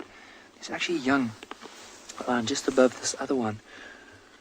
You can see there was the leg of that impala as it pushed it up.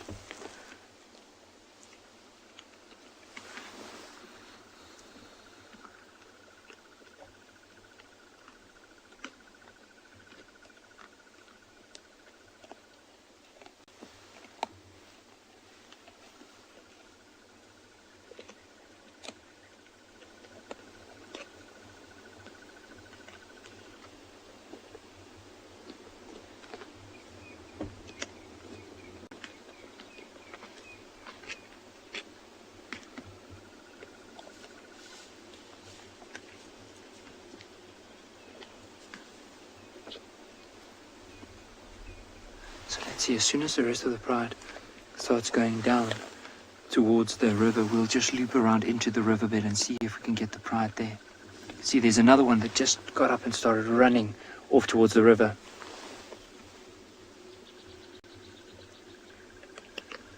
Bernice, I'm not too sure if she might be here.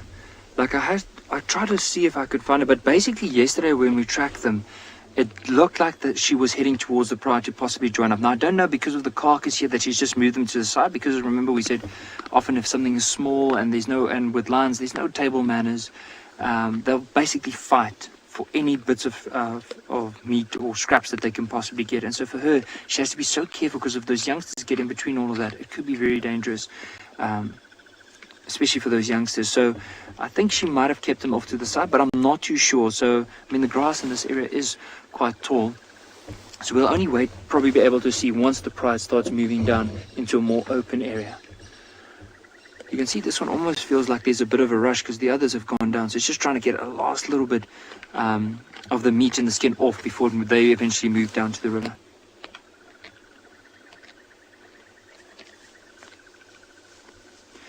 Can you see there's another one coming out now. See the one just off to the right, that white color. So this is a young female and the other one was a young male. So it's not albinism, it's more like leucistic. So leucistic it's with albinism there's the lack of pigment. Leucism is also a lack of pigment, but not to the extreme of albinism. So you can still see with that female that's currently feeding there, like the back of her ears will still have. So I'll continue the thought soon, but I think for now, let's quickly send you across to an elephant.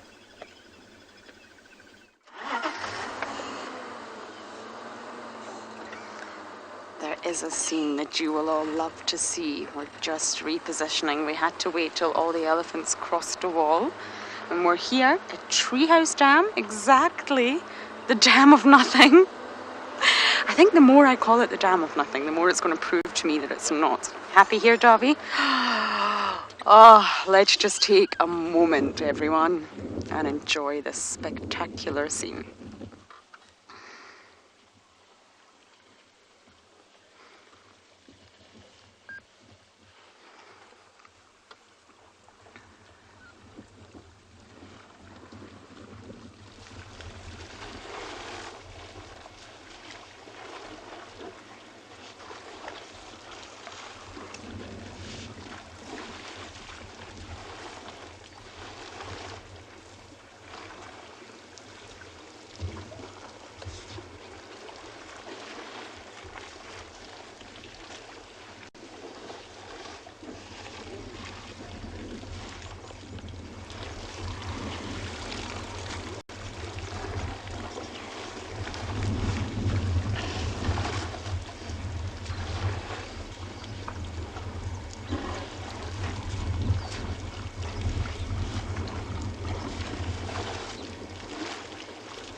Jack, you're 5 years old and you're asking about elephants playing.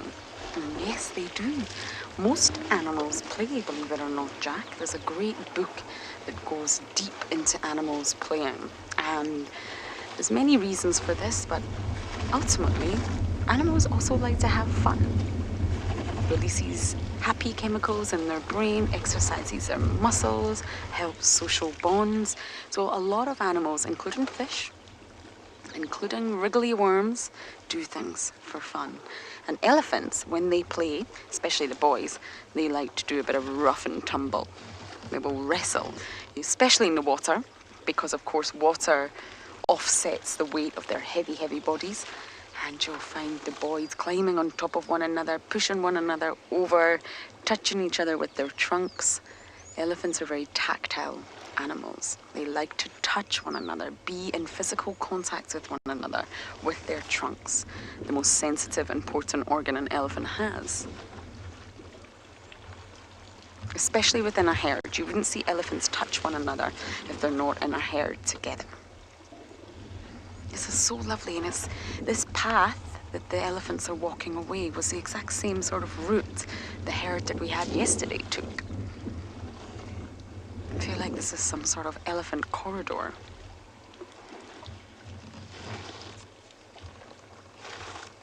They're thirsty. They're not jumping in because it's not hot. Lynn? Liz. Sorry, Liz. You're saying this is what you call peaceful. Yes. Gives me great pleasure to show you all scenes like this. We just saw them from a distance. There's rumours of wild dogs racing in the direction of Djuma from the south. So we maybe get to see them, and I'm also in the area of the den where I want to go back and check to see if we can see, well, any of our spotted friends.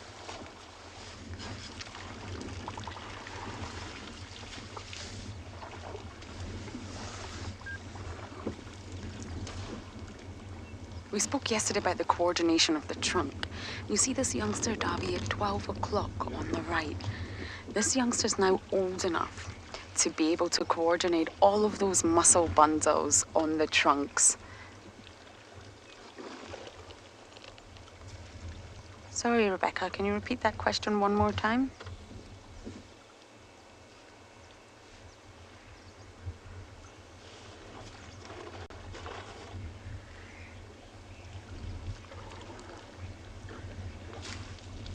Can Wagner, you're asking, can elephants distinguish me from the car? So I'm guessing what you mean by that is separating the human part from this sort of mechanical, well, hunk of junk that I am driving. And no, I don't think so on some levels, but on some levels, yes. And what I mean by that is when we spend a lot of time with many of the mammals out here, they look me directly in the eye. From elephants to leopards to lions, hyenas, even dogs. I've had direct eye contact with wild dogs. So they are able to directly meet my eye in this entire sort of area of the vehicle, which makes me think they are aware there's a presence. But what they're not aware of is that I am human sitting on a vehicle, if that makes sense. So if I was to jump off this vehicle now, I would become something completely different. I would become almost like a primate, a bipedal man on two legs, standing upright, and I would become a threat. And they would all run. These elephants would probably all run from me. I'm obviously not going to do that. But when I'm on the car, I'm part of the car, but they are still aware that there is a presence on that car. I hope that makes sense. But they won't see me as the bipedal man that I would become if I jumped off. I hope that makes sense, Wagner. There's lots of debates about that topic. And some people think they don't see any sort of living presence on a vehicle at all. But I disagree with that, with the eye contact that I get from the animals. The minute you see Tandy or Kalamba, Tingana, they look straight into your eye. They don't search for your eye. They know exactly where the living presence is, and they know how to make eye contact with you.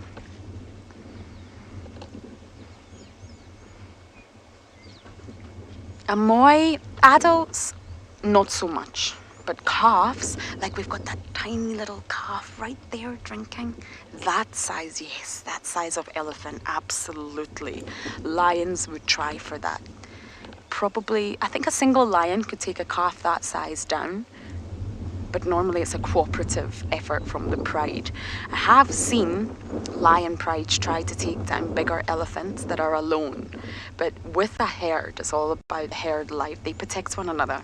And if lions were to approach this dam right now, you would see every single elephant come together to almost create a cement brick elephant wall. And they would charge. They would keep their youngsters in the middle, and all the big adults would create a sort of fortress around the outside. But yes, if a calf was on its own, that one's struggling to get it. Yes, lions would. Leopards, not so much, unless there was a small injured calf that had been left behind by the herd, which is highly unlikely, and a leopard stumbled across it. They would take that opportunity, but they wouldn't essentially hunt it. Most predators are opportunistic. They will seize any opportunity that they can see fit. I think I'm just going to follow them for a little bit in case the dogs pop in at that side, and then we're going to loop round and then we will go back to the den, I promise.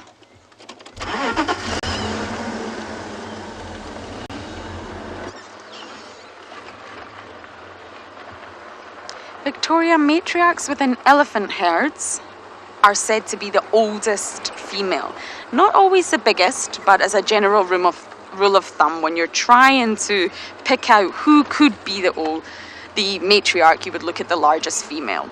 And she's the oldest because she's acquired so much knowledge. The role of a matriarch in an elephant herd is so integral to their lifestyle. Elephants cannot survive without the herd, and they cannot survive without the matriarch. So normally when a matriarch passes away, okay, we're going to get another view of them here. It's the next oldest female.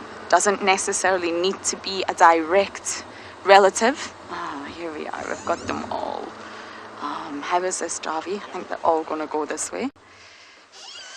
So yes, a matriarch would be determined by the next oldest in line stepping up and taking their place. But hopefully we'll get more views of these elephants. I'll come back to that matriarch topic in just a moment. We managed to get back into the river, and there's quite a big giraffe that has moved into the trees just off to the back. But have a look at the whole pride, showing signs of interest. It's actually one of the lionesses that are looping around. So let's see what's going to happen from here. There's 14 lions that I counted now.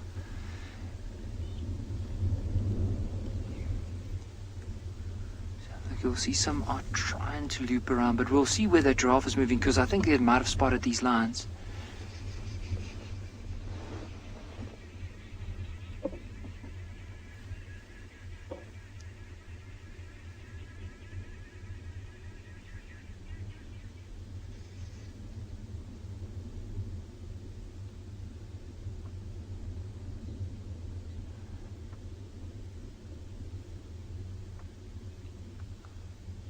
I think they might have given up on it, because that giraffe has moved into the thicket, and I can't see the other. There was a lioness that started looping around that thick bush right in front of them, and then eventually I think she might have gone and lied down. So let's just give it a couple of minutes and then maybe see if we can reposition the vehicle to get a bit closer.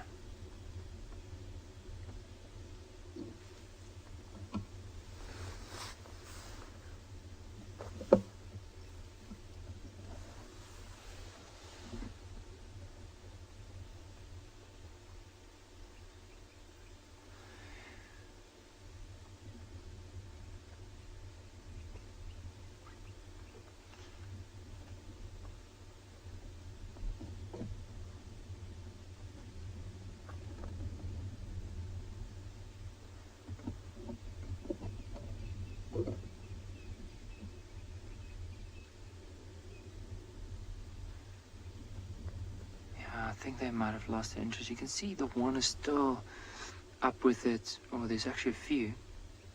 But let's see that one that's moving closer, if they've lost interest or not. You can see the one is still sitting and looking in the direction where we saw the giraffe earlier.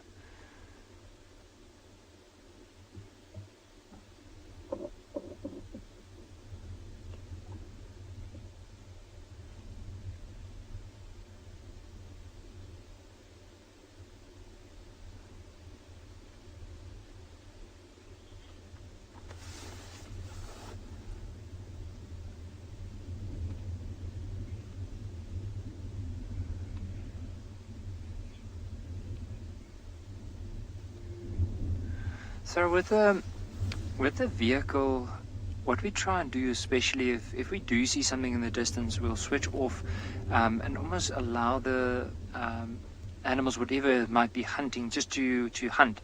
So instead of just driving directly behind them, because then of course maybe the noise from the vehicle could, whatever's they might be looking to possibly hunt, will then look towards the vehicle and of course spot the lions. However, in this case, the giraffe already looked like it might have spotted the lions before we even arrived. Because as you can just see in the riverbed here, there's not a lot of cover for these lions. And I mean, giraffe are probably one of the animals that have the best eyes in the bush, according to, it's just my personal opinion. They do have extremely good eyesight. And so for these lions being in an open area like this, very exposed, there was no way that they can just sneak up on that giraffe without it knowing it was there. Like, yes, they had the wind in their favor. Maybe they were a little bit down, or there was a bit of a distance between them and the giraffe. But however, I do think that giraffe probably, as it turned around, would have spotted them, and that's why I decided to quickly move off.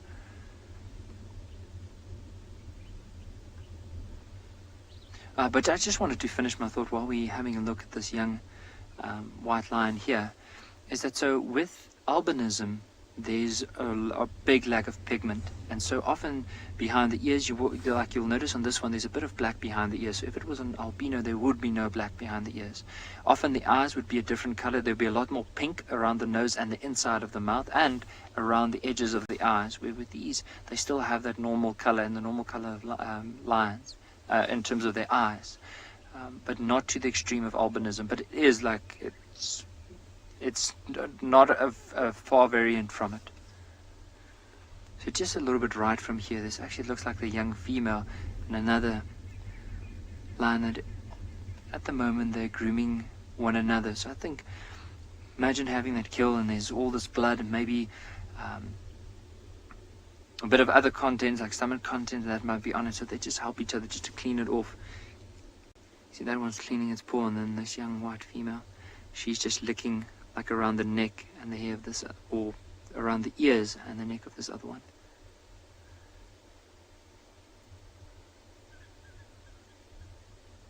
You can see her right and left leg are stained with blood, as well as under her chin and neck. So I'm sure she had not a big portion, but maybe like at least a few scraps.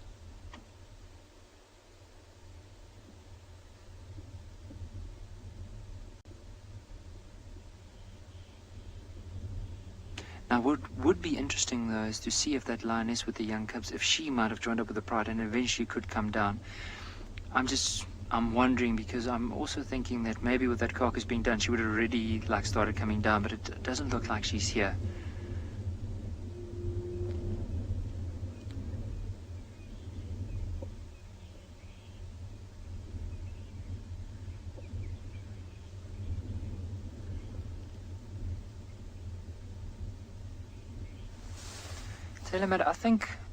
I'm sure with lions there's always a reason for everything that they possibly would do.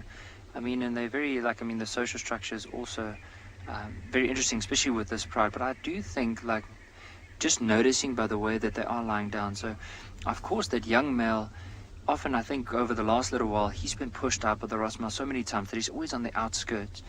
But you'll notice that all the youngsters are more at the back and the females towards the front. And I think the reason could be because of the giraffes that were there, all the more experienced lions started moving to the front, where they are a lot closer to communicate with one another and then probably plan their hunting tactic from there. And all the youngsters were lying down towards the back. Of course, that young male, he won't really be able to participate in the hunt. However, he wants to make sure that he's at least with the pride. If something does happen, that he can try and get a meal out of it as well. But look at his leg. I mean, that left leg a while ago almost looked like he lost all the muscle in that leg, and it's recovered so well.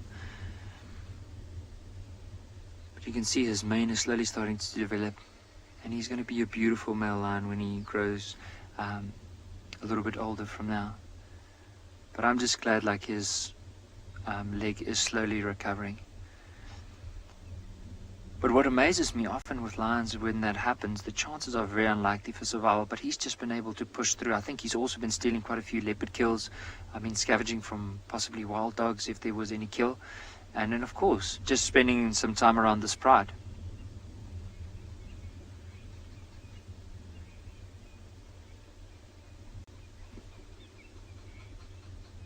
Angie, I think with him, eventually he could potentially help them hunt. I mean, if there's an opportunity that goes his way and he can take it down, I think he'll take it down, but not so much to help the pride. I think he'll just take it down so that he can possibly start feeding. And then the rest of the pride, of course, they will join, and he will allow them to join because they are part, and they always allow him to join as well. However, I think he won't solely go and hunt and then come back and call the pride. I think if he makes a kill somewhere and there aren't any other lions around, I think he'll feed as much as he possibly can. Where sometimes with the females, what they tend to do, especially if there's young cubs, they'll make a kill, eat a little bit, and then go back, call the cubs and bring them to the kill. But I don't think he'll do that.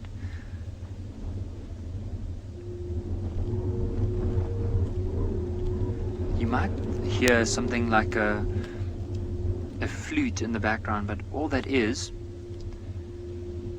just the wind blowing through the pipes. So with the vehicle, there's a few pipes or holes in the pipes, and as the wind is blowing from the lines towards us, it's actually just blowing over those holes, making that noise.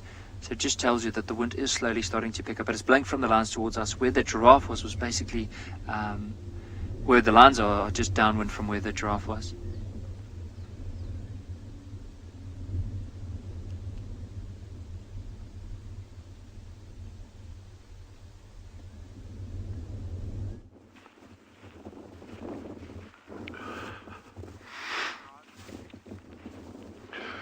So, like I was saying earlier, this temperature's really dropping dramatically now, and I'm going to take a wild guess on this, and I'm going to say we may not be seeing meerkats this morning, but I could be completely wrong. You know, you might get one that might pop its head up, look around and go straight back down, but with these temperatures it's probably unlikely. The challenge though for these little animals is going to be to try get enough energy to keep going through this next week.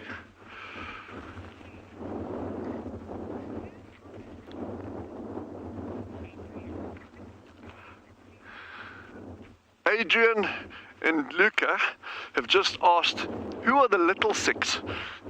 So we've got the little five here, and I'm sure I can find a sixth one for you if you want, but we've got ant lions, we've got rhino beetles, we've got leopard tortoises, we've got elephant shrews, and then the number 5, which is a bird that's very, very uncommon here, but they do occur here, is called a buffalo weaver. So, you know, number 6, I'd have to think, what would number 6 be? I'll think about that.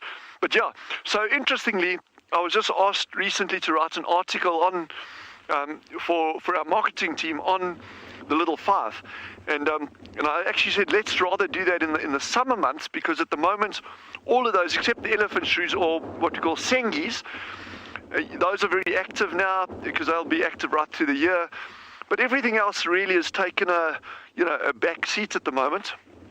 We're going into the winter, well, we're deep in winter now, and most of these things aren't active.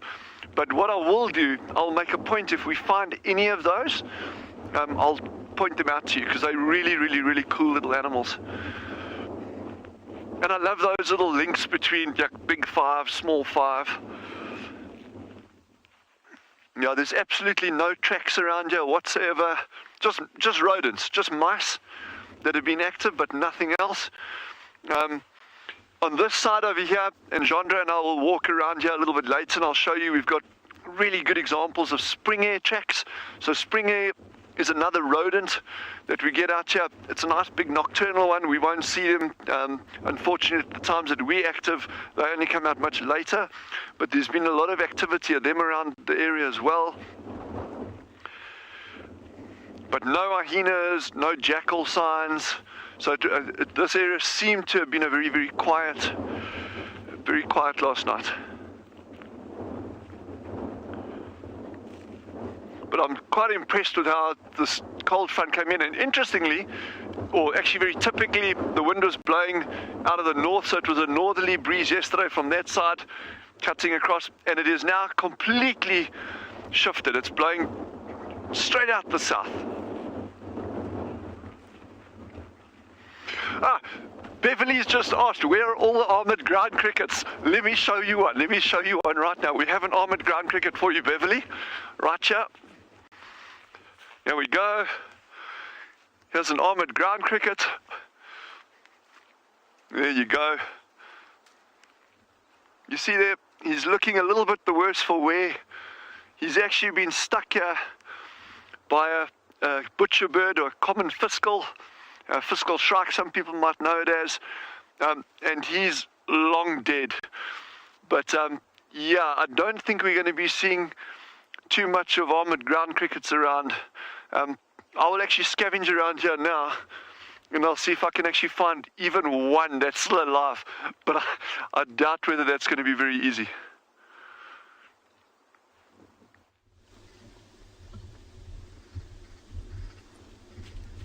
We just try to reposition a little bit to have a different angle on these lines. So you can notice that most of them at the moment are just grooming themselves and cleaning themselves by, like you can see the one, especially off to the right of the screen, some of them that are licking their paws and then brushing that paw through their face in order to clean themselves. You'll see they'll just have a look at that. I think this one closer to us is a bit tired. Look at the way that she might be lying down with her head in the sand. I'm just trying to see if that one that we can see on the screen is the young. Is that the young female? I'm just trying to see if it's the young female that had that horrible thing around her eye. It does look like it might be her. And I just want to see if there's any other ones around. But if that's her, just have a look at how well her eye has healed. You can actually see the whole eye, and there's not a lot of red or anything around. So just behind them, you can see the way she's looking back. There's two other lions. It's a young male and probably his mother. And look at how he's lying down with his head basically on his mom's paws. And then she's just quickly cleaning him.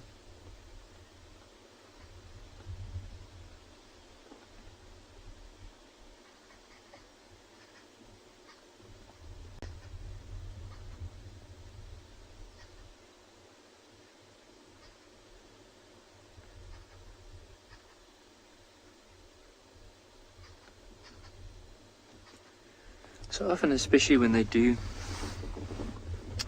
feed,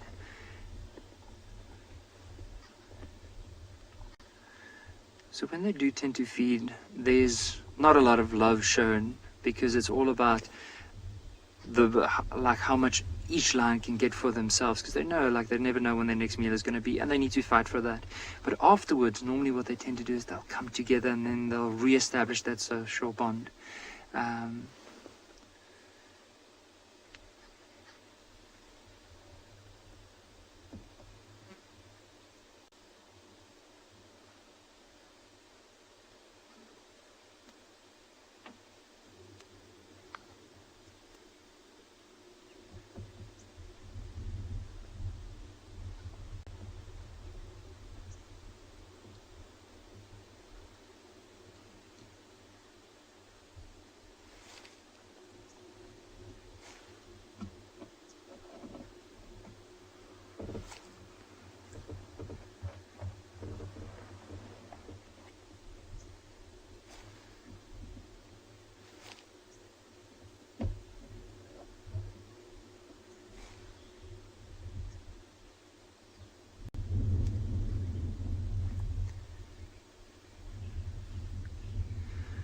Jolly Whiskey, I think it's a very interesting question. I mean, we've had a few discussions about why this male would be with the pride and why they still tolerate him. Like, you would almost expect now for these females, especially with the youngsters around and them growing, that it becomes harder and harder for them to find food. And if there is any food that they do find, there's of course less portions for everyone because of the fact that all the lions are growing at the moment.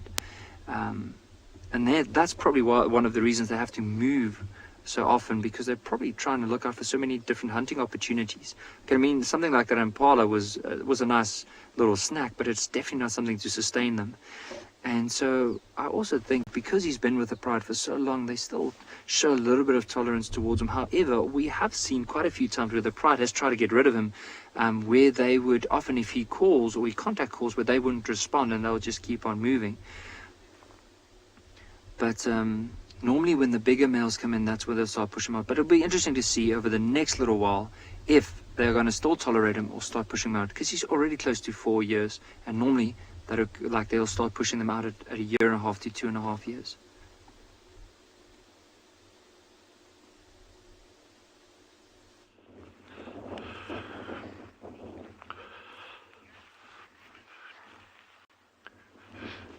While we're waiting here, we've got this magnificent sable bull that has just come walking across just to the north of the burrows over here.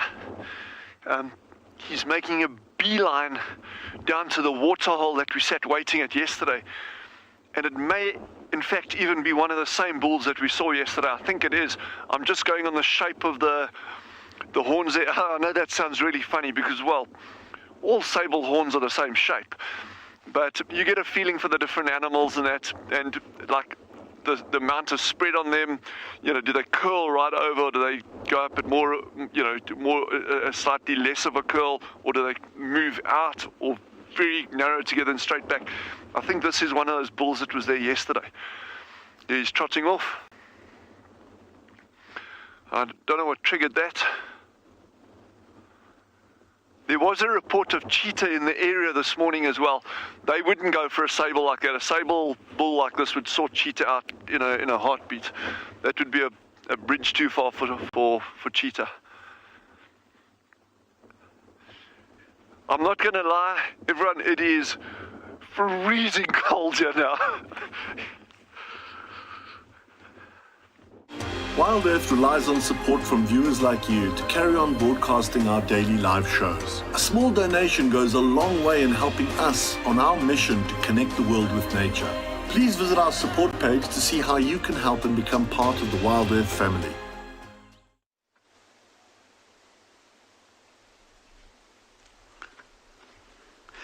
Welcome back, everyone. Again, we left the big male line, so now we just come across again to these two sabra that we left earlier, and they seem to be cover long distance where we left them, so we didn't expect them to see them around. As we come across them, we find them just lying right here. Here we are. These are the same where we start with this morning. So look like they must be exhausted again, because the ground they cover like easily 2 to 3 kilometers where they walk this morning, so which is quite a long distance. And also there was a report of another 2 lioness around in the area. We're actually expecting to see those ones. See, maybe they'll be hunting. So far we haven't come across those. It's just a lovely place here where they are. Sometimes the warthogs love to come around to this place to because this time of the year, the warthog, they feed more from the grass roots, which is very nice for them, for these guys, if they come across where the warthog does that, because they're only focusing on digging, and these guys, they get a very good chance to start stalking for them. So far, the warthogs are not around here. Yeah, look at that cute face. Comparing the big male lion we just saw earlier, his mane is very, very small.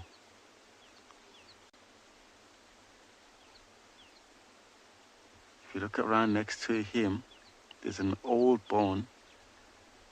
So he's just lying there next to that bone. He's just hoping it was him. Make the kill there.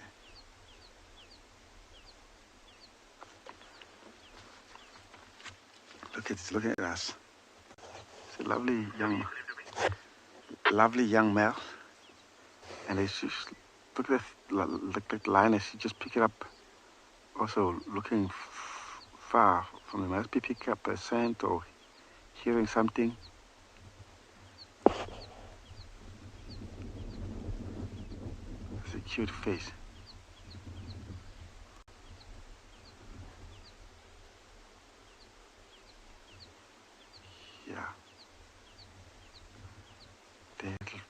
going to go anywhere. We'll just sit here with them and enjoy them.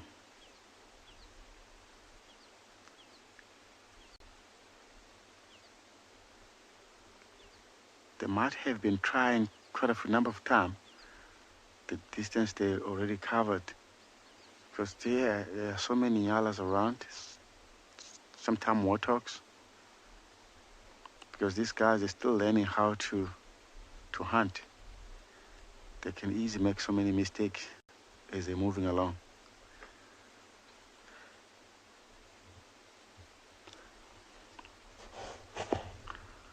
What I like this morning is so nice. Sunshine is beautiful.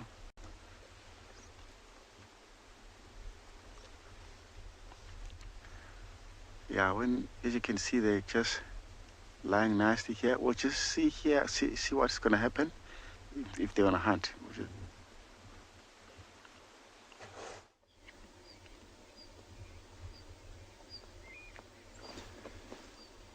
So from from Dumi, all the way from Pindale to the beautiful Timbavati here in Gala, it's just amazing to be able to sit with the pride of lions.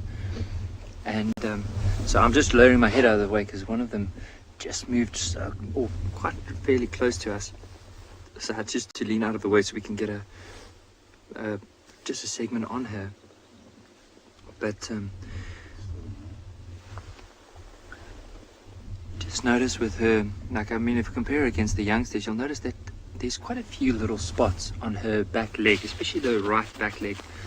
Just notice there's a bit of spots, and then as you go towards the belly, suddenly the spot starts disappearing. Now, when they're very young, lions are often covered with these spots. They almost look like very small, tiny leopards.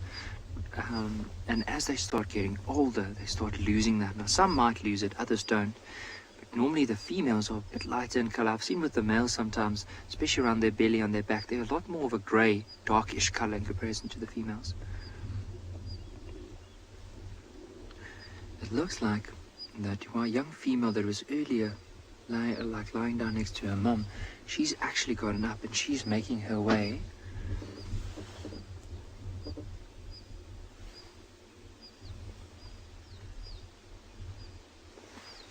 Denise, I'm not too sure. Like, I mean, there's a lot of theories of why they have like that little bits of white, especially if they do lie down. I mean, there's a chance that, they blend in very well, especially with the grass. But the white under the eyes, very significant. So there's some theories that think that with having that white under the eye, it helps to reflect light into their eyes. So mainly lions, they do hunt at night, and they do see better than most animals. And so in the daytime, often you'll find that cheetah would hunt. Now, cheetah have like what's known as those tear marks. They have the black marks in order to absorb the light and not reflect them into the eyes. Whereas with lions, because they mainly hunt at night, the theory is that that white helps to reflect light into the eyes, therefore creating better night vision for them to see. See that young female's on her way back. Now, I just want to have a look at her. I was so worried when it looks like her eye is fully recovered. I think Sean was doing one of his drives. He said that I think it was called the lollipop eye, where the whole bottom part of the eye was actually like swollen up, but it looks like she's recovered. I'm very glad about that. I just didn't hope that she would have lost an eye, especially at that young age, which could happen, but luckily it didn't happen with her.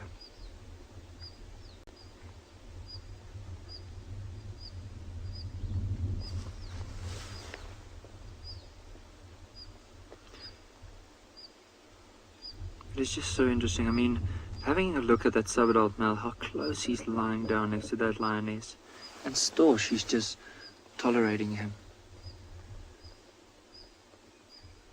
And it might be because I just want to have a look. That might even be his mom.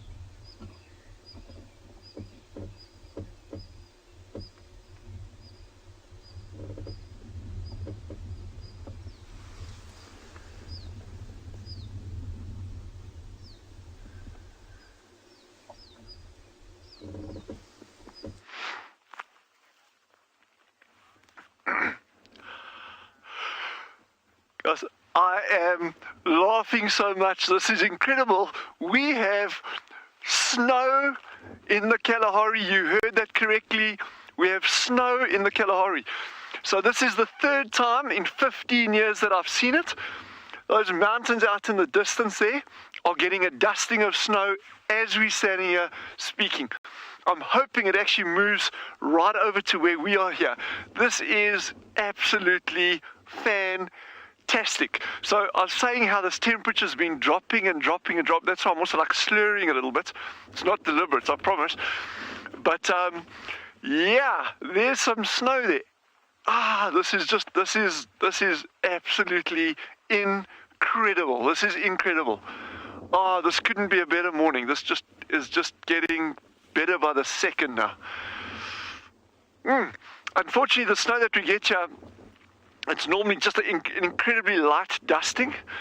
So Jandra and I will not be skiing today, I promise you. And it doesn't last for very long. But it's amazing to see this. And so this was forecast for this area, like the Southern Cape Mountains, right up through the central parts of South Africa, and just touching up to where we are now.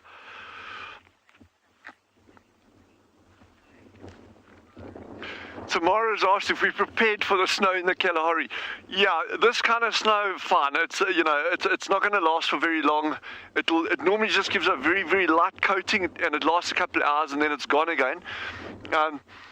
But yeah, so we'll be warm enough, and I'm a big believer in, if you're like me and that you're that stupid and you go out in cold weather and you're not kitted well, then it's entirely your own fault. So please, no one should have sympathy for me. I have extra jackets in the car, but I'm just not walking up to go get them. So I'm quite happy actually. But I'm just absolutely loving this weather. There are others that aren't, like the meerkats.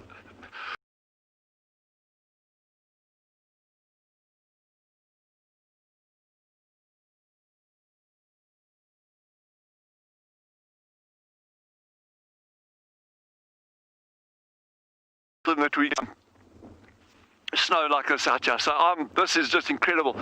And the fact that it's just moving, I'm really hoping that we actually get some here where we're standing. We could, and if we get it, we'll come straight over to us and we'll have a look. But this is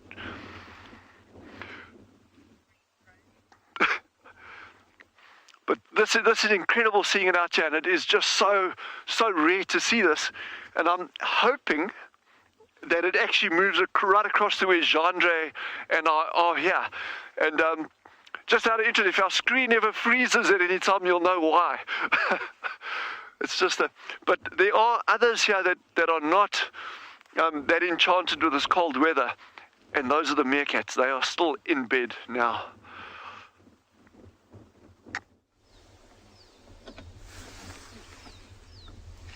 So from snow to a warm day up at and beyond Ngala, so it's actually starting to warm up so much here that we'll have to take our jackets off soon. And I can't believe that not even probably 800-900 kilometers in the opposite direction there's snow up at Tswalu Kalahari. But I think as we are enjoying a little bit of the sun here, so are these lions. And you can see they've also moved into quite a bit of shade. I think as it warms up, because today it looks like it might be a warm-ish day, that they'll eventually just move and follow the shade of the river for quite a bit. Just have a look at this young male here. I mean, if you look at his neck, you'll almost see there's quite a bit of fluff, especially not so much behind his neck, but right in front on his chin and onto his chest. Now, often the young males is only when they get to like 4.5, 5 years, maybe even 6, before they have quite an impressive mane to show. But for now, they're still very young. Now, if we give it some time, let's see how they're going to react. There's another lion that's on her way to come and join up with the rest of them. Look at how relaxed this young male is as well. Now, remember earlier we spoke about the spots on their legs and belly. Now, have a look at the amount of spots on his legs in comparison to that female we saw earlier. So that's what I'm thinking. As they get older, they'll start losing it. But I think it's just another female that decided to come and lie down here at the back. But very, very relaxed. And I won't even be amazed, I mean, with them, if they're going to spend most of the day in this area. Because all they also need to do now, as you can imagine for lions, is if they do move quite a bit, especially during the night, they need to conserve a bit of energy. Because, I mean, with the water now concentrated only to a few areas, you find that their movements are quite long. and they have to move quite far in order to get from one place to another, especially where it comes to water, and also looking out for animals near the water. And so if they can, they'll go and lie down like this and conserve as much energy as they possibly can before they move off.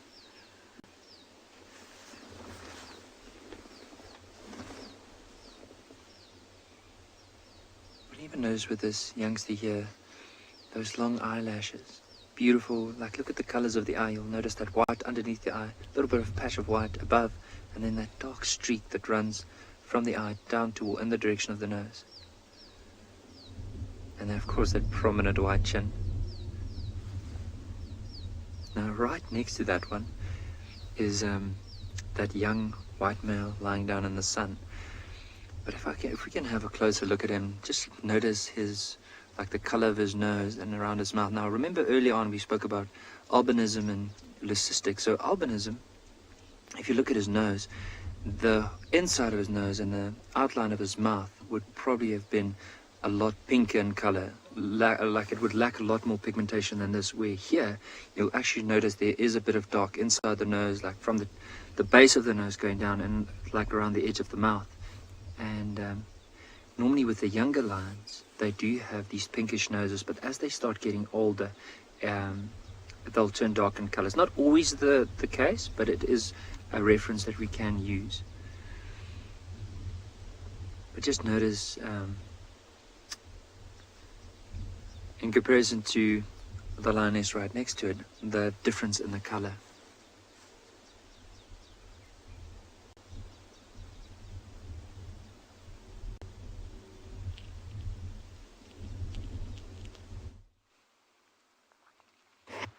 Finally, we have managed to find some animals, which is good. The elephants on their way to Buffelshoek Waterhole, which is the waterhole northeast of Djuma. And they're in a nice, calm attitude. I believe it's snowing in the Kalahari, which blows my mind. I can't even imagine that.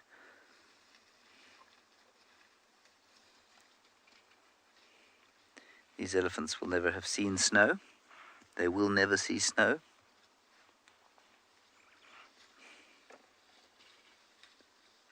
I'd say that with almost 100% certainty.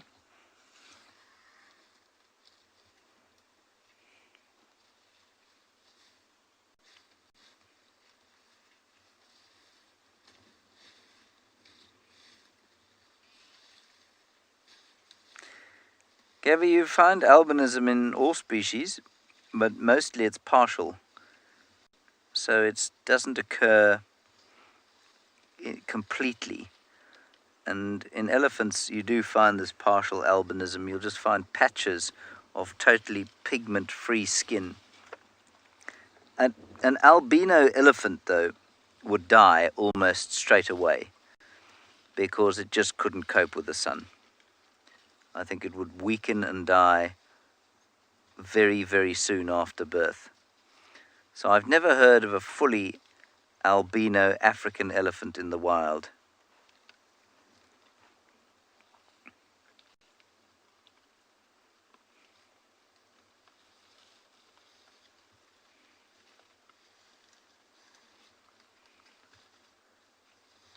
There's a lot of melanin in the skin of an elephant, which is why they are that grey colour. Excuse me. And it is important for protection against the sun. They spend a lot of time out in the sun. There's not a great deal of shade, especially in the winter months. And although there are trees, there are a lot of them that an elephant is unable to fit underneath, or in whose shade the elephant is unable to take shelter. They're all having a delicious meal of round-leaf teak, or Pterocarpus rotundifolius at the moment. And they don't eat the wood, they only eat the bark. They just strip the bark off the young shoots. And then these plants, it's quite a remarkable plant as we watch this young bull coming to give us what for. Hello. It's a remarkable plant because, as I've mentioned many times, in the absence of elephants, it grows into a tree that you can plank and make furniture out of. But when elephants are around, it becomes a scrubby bush with an extremely heavy and dense and dangerous for cars subsurface stump, sometimes up to sort of 3 meters wide. So all of the woody growth happens beneath the surface of the soil. This is a big herd, there are lots all around us. Very nice.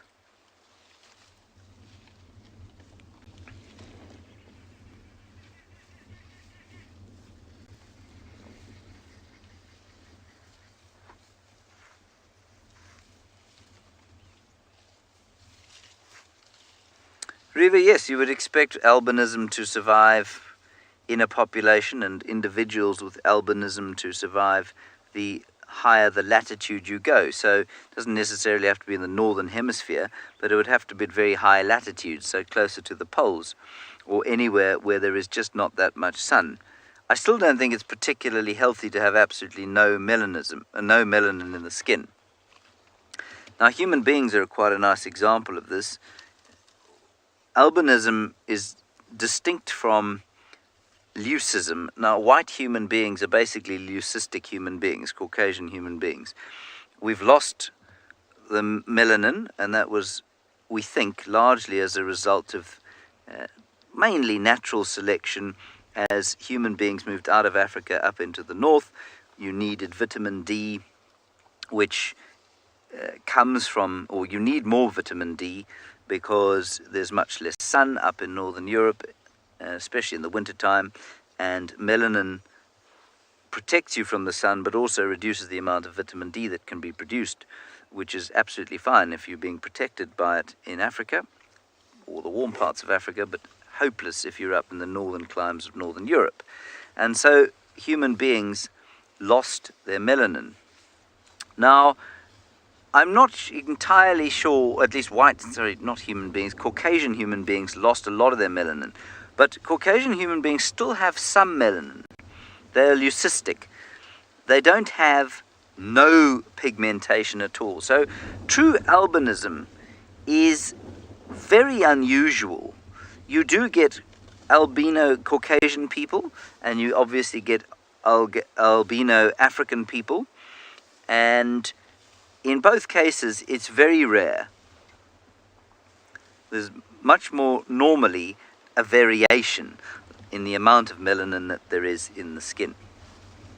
And so environmentally, yes, you would expect an albino human being, regardless of whether they were African or European, to have a better time of it at higher latitudes than they would at lower latitudes where we find ourselves now. Humans are a quite nice case study of what happens.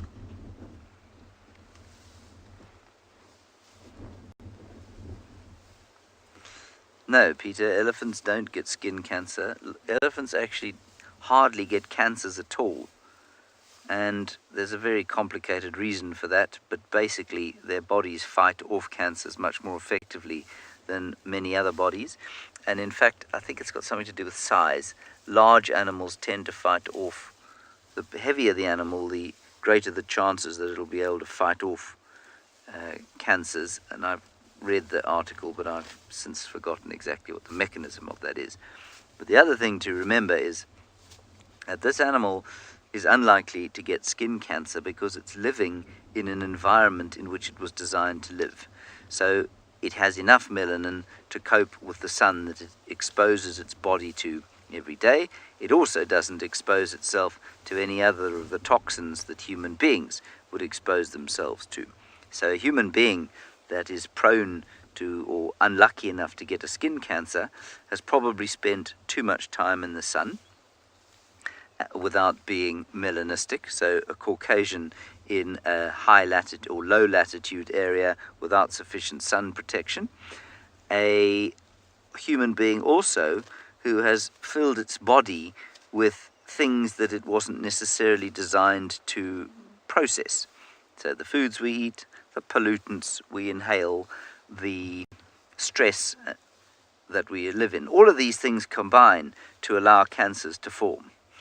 And none of those conditions which cancer finds so, I suppose, fertile, it's the wrong word, but fertile in the human species occur in other species like these elephants, because they just don't, they live in precisely the environment in which they evolved to live. And I've banged on about this quite a lot, because often people say, you know, do animals get cancers? Do they get diabetes? Do they get all these other lifestyle diseases that we get? And the answer is very seldom.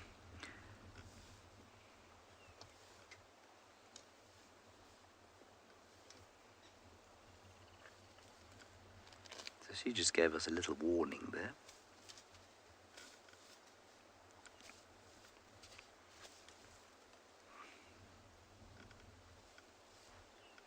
And now she's eating very peacefully.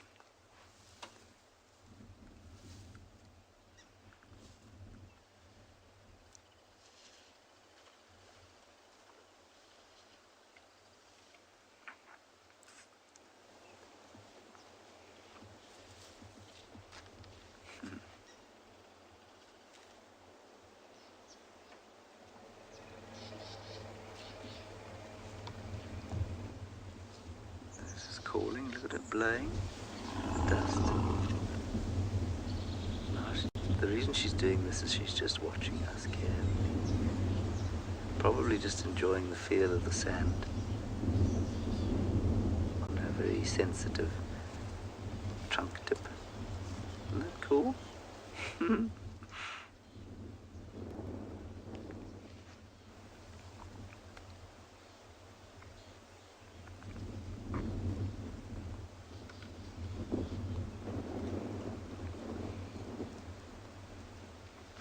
This is interesting.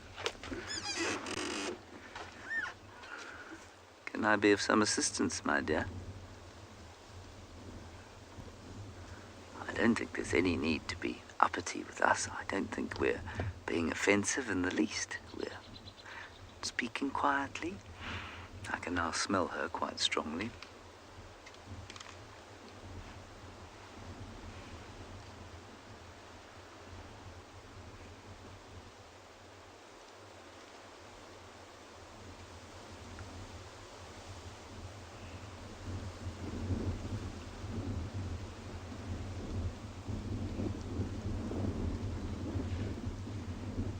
Well, this is normal behavior for a young bull.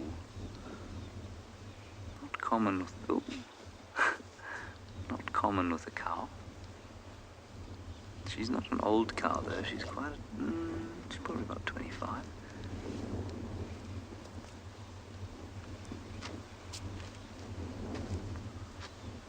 If she was a big cow and doing this, I would consider starting the engine, because it's seldom that you get the kind of playful behavior.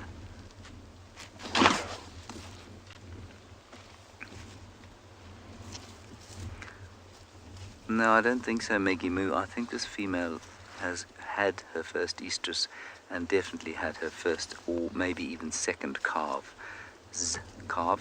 And if she moves her front foot forward, which she will eventually, you'll see that she's probably lactating slightly. So no, I don't think she's in a first or second estrus. She might be coming into an estrus. Maybe she's about to come into estrus.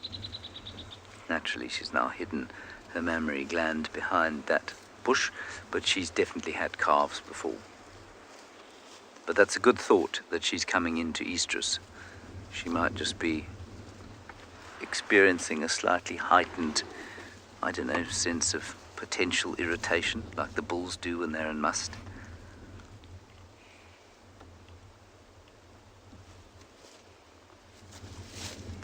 But what is interesting here is that the rest of the herd's moved on, and she is behaving very much like a young bull does, where they engage with you. They're trying to they have a conversation with you. Normally because they're bored, it would seem. And this is one of those unusual times when we're having the same kind of interaction with a cow. Normally they are very busy in the herd, you know, looking after youngsters even if they don't have calves their own.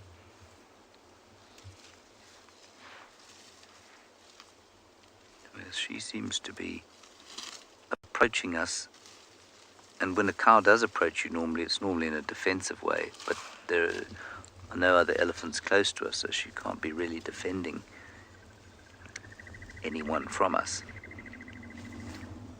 There are some elephants behind us.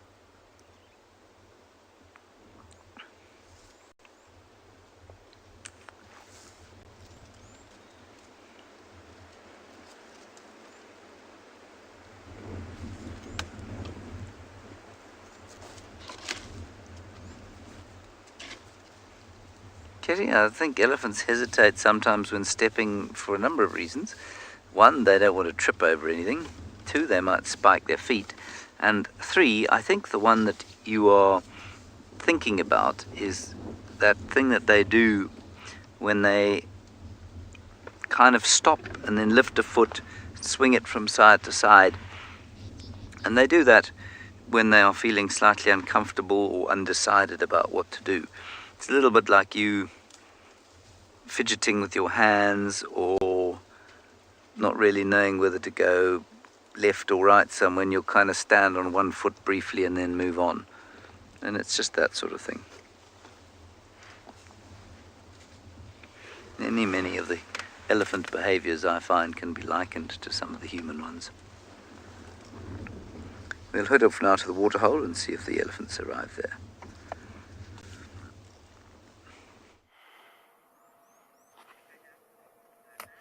We are at a waterhole, but we're looking at giraffe. Apologies for the dreadful sound you can hear in the background. It is a train that is traveling not too far away from us.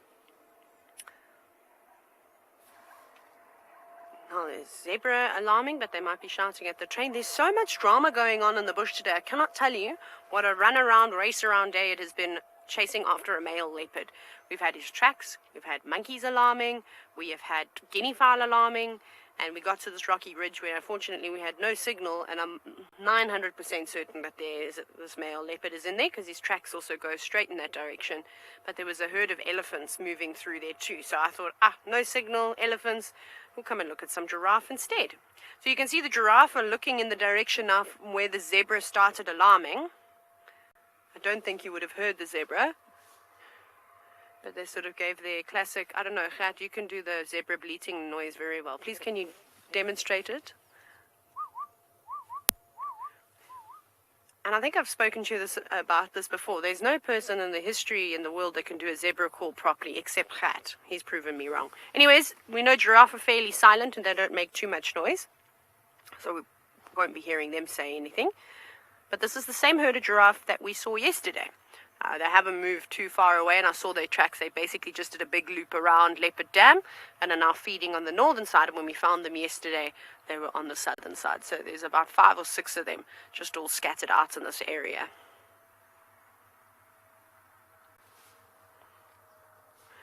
Hopefully if we just hang around the watering hole, I think that's what we're going to do for the rest of the morning. We'll just see an abundance of animals come through because it's uncomfortably warm this morning and I can feel a bit of a berg wind, which is not great, but I think that cold front is going to be moving in soon. I thought it was supposed to start today, but apparently not. It wasn't even cold this morning. Except at Tswalu, exactly.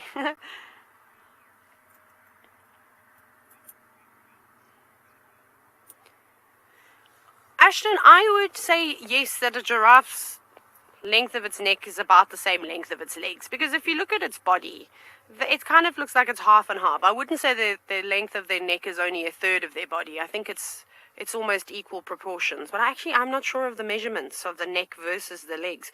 But I think it depends on also each species of giraffe. I think they all are slightly different, like with humans. Sometimes some people have a longer torso than others, and I might have longer legs than another person that's even the same height as me. So I think you have to take that into consideration as well. But I wonder if there is an average that has been done on giraffe that live in zoos, because obviously it's really quite easy to do different studies on animals, especially if they're in zoos and get measurements. It's a lot harder to do these types of things on wild animals without having to sort of dart them. Oh, that giraffe's got very full cheeks. It's been munching on lots and lots of leaves. So, Mike, you know, yesterday we were actually chatting about the age of giraffes, and so one thing again you have to remember is that giraffe will probably not all of them will reach their maximum life expectancy, which is probably early 20s or so. I reckon if a giraffe makes it to sort of late teens, that's good going, because it's hard for them to live out here. You know, they don't have anybody to take care of them when they start to get old, and they can't eat as much food as they're supposed to. Sure, and if they're injured, that's even harder for them, and there's lots of predators out here. Not that I've seen any of the lion pride specializing in hunting giraffe, so that takes a bit of practice to do. So they don't live for too long. But I think I'll go a little bit closer, or maybe even head round to see if we can find the zebra. Wild Earth relies on support from viewers like you to carry on broadcasting our daily live shows. A small donation goes a long way in helping us on our mission to connect the world with nature. Please visit our support page to see how you can help and become part of the Wild Earth family. Good luck with your zebras, TAYLA. I've not had much luck this morning, but we have came across a magnificent waterbuck. And it's the same territorial male that we see every day now around this dam. This is Tswalu Dam. He's a very relaxed waterbuck, and he's obviously set up territory right in front of the dam cam, which is great news for us. Magnificent. Older bull, look at the length of those horns. And just generally quite relaxed. No female waterbucks in this area though, so he may be a tad lonely.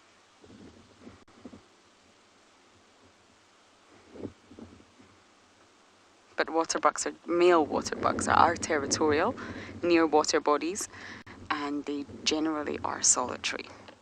Younger ones can form bachelor herds, but the older ones generally solitary. We did a den check.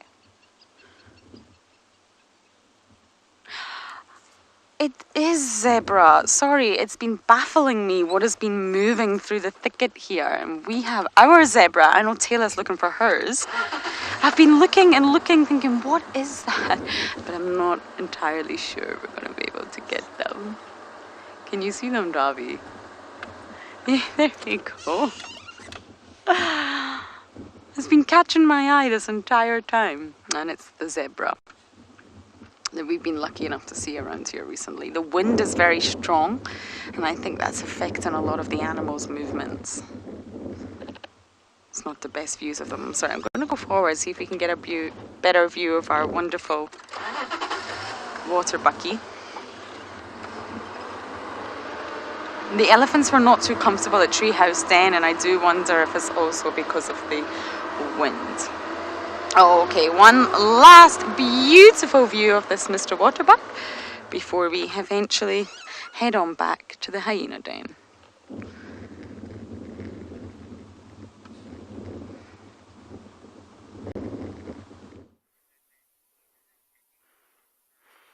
Now, I know you're probably wondering what on earth are you looking at in the car, but we've got a pair of robber flies that are mating, which is quite interesting. These are very, very hairy robber flies. I'm not sure which species it is, but you can see that there are actually two. At first I thought, it's caught some prey, but that does not seem to be the case at all. That's interesting. They've been mating for quite some time now too. Not that I've been timing it.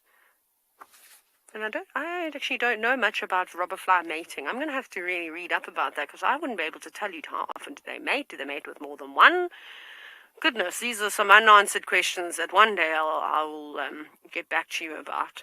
But I mean, we've seen lots and lots of robber fly species on wild earth, especially when we used to do the bushwalks. We used to watch them catching all sorts of things. But it's really interesting to see this particular species that's quite hairy. So I wonder if I look in my insect book a little bit later, I should be able to find which species this is. But they're really good predators. They're really good pest controllers to have around at home, because they eat grasshoppers and they'll catch caterpillars and they'll eat wasps. Sometimes I suppose they can be a bit of a pain, because they're also known to eat bees, and we know how important bees are. But anyways, I'm going to carry on around back towards my giraffe. I just thought I'd show you these. Off we go to Nkala, where they've got some elephants.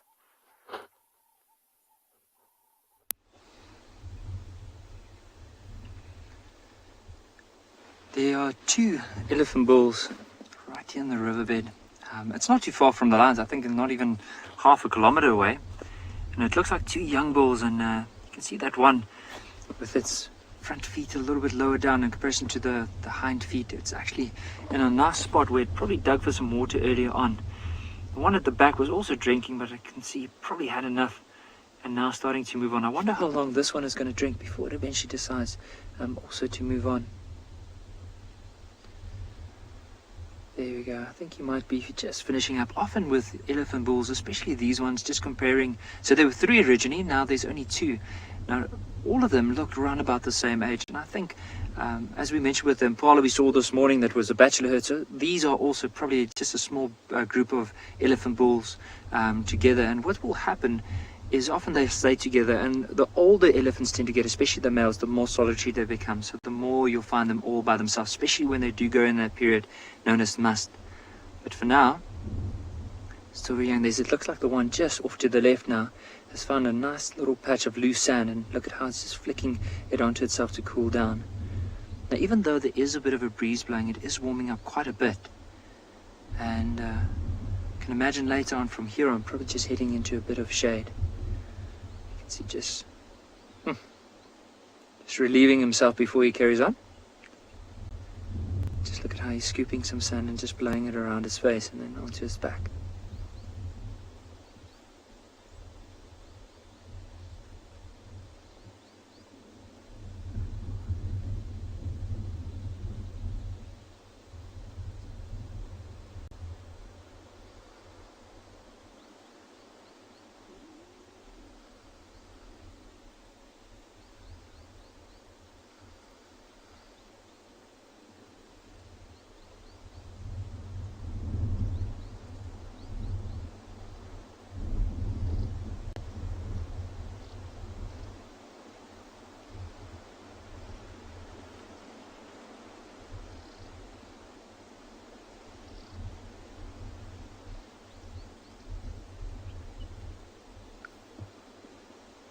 They're very relaxed at the moment. Just look at this one, enjoying that water. You can see the tail moving. But really stands out is, I mean, at that angle, look at how the spine really stands out on this elephant. Especially like towards the back. Because I can imagine like angling down like that with the back legs being a slightly raised, it puts quite a bit of pressure on his back. So I don't think you'll be able to stand for that for too long. Or maybe you could, but if it was a lot deeper, I think it would be quite hard and put a lot of strain, especially like on the front part of his body.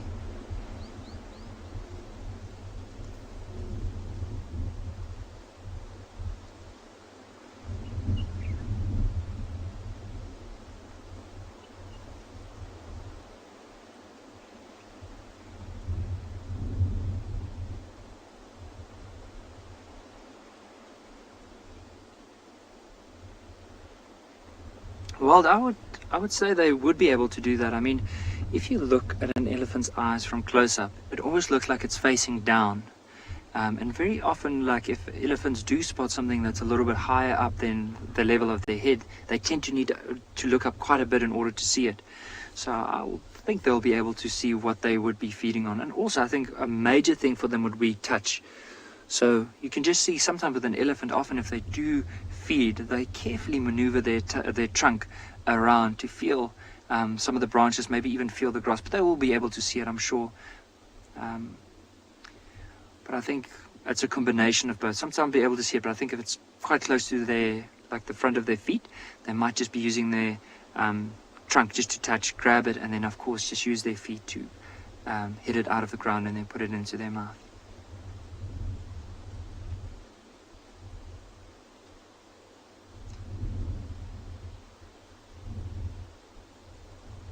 And I wonder with this elephant, because he's been, like, you see that one that's moved up to the top there. So often with elephant bulls like this, is we spoke about it only briefly yesterday and the day before, in regards to how much elephants would possibly eat. Now, the thing with them, just judging by their size, they'll probably need to eat at least like 150 kilograms or more food a day in order to sustain themselves. So imagine that, that's like nearly 300 pounds of food, or more than 300 pounds of food a day. So after a good drink, they'll tend to just feed the whole time. Basically rest up a little bit as they go, but then eventually feed until they needing to drink again, and then head down to water and drink. So if the water is readily available, they'll drink quite often, but if not, they can go a few days without having to drink. But I think for now, with these elephants, I don't think they're going to be heading anywhere pretty soon.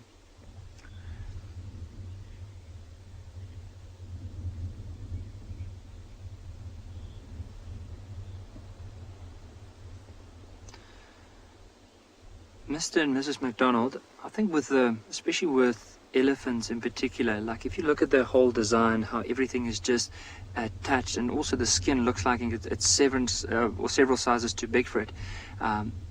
It often shows that very prominent vertebra, and I also think it's the angle at which the ribs and all the bones are actually joined up to it. But I also think what makes it even more prominent is just the angle at which this elephant is standing at the moment, or both of them actually. Almost like standing down, because if they do move up, it's less prominent as you see now. But I think basically that's just their whole back structure, just to give support. I mean, like from the ears, you can almost see it does like a little dip, and then towards the back, it has that bit of a curve in it. But all of that is just basically the design of this elephant's back to give structure and strength.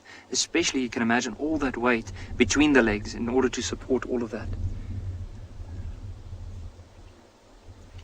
But as I was mentioning, so I don't think they're going to be doing too much from here. I think let's carry on, because we still have to do a little survival talk and show you how to find your way using only a few resources that you might find as you carry on.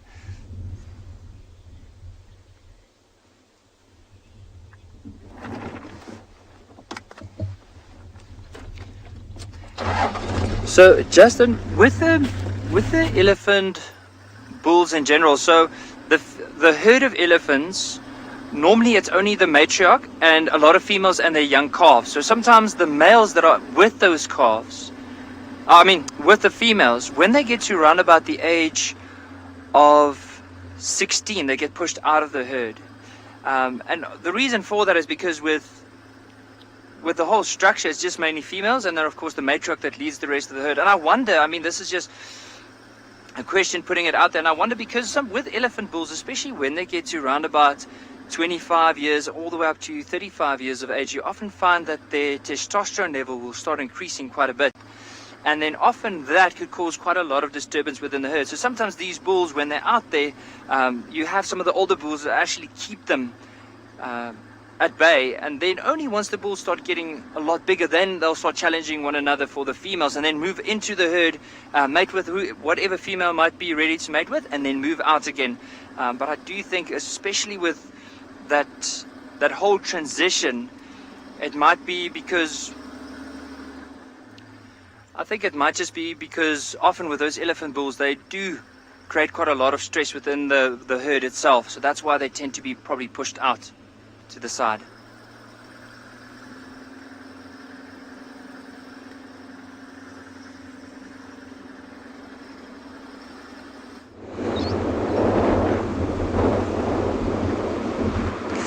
Now, there is a howling gale blowing.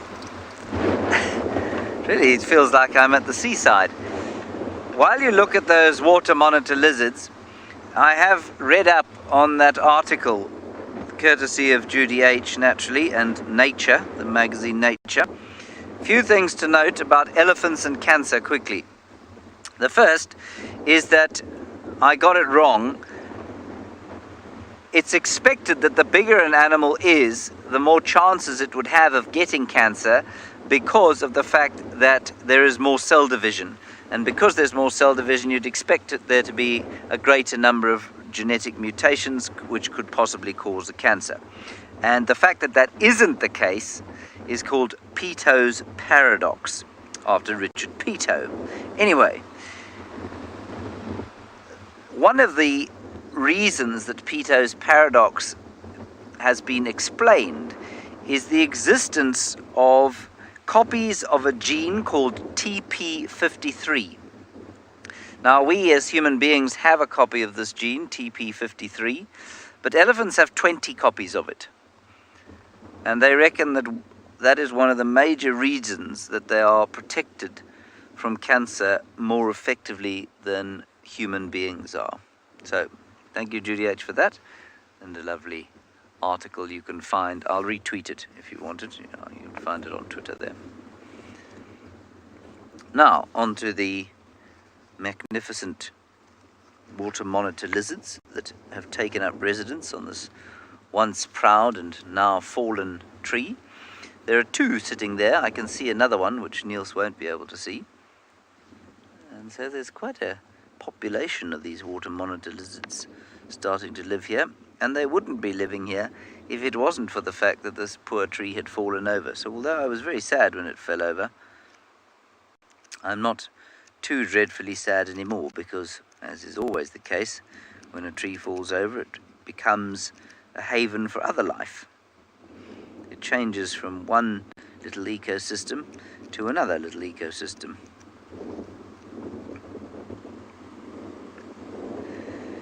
Well, this wind blowing wouldn't surprise me if it starts snowing here sometime soon today. That's a joke. I don't think it's going to start snowing here.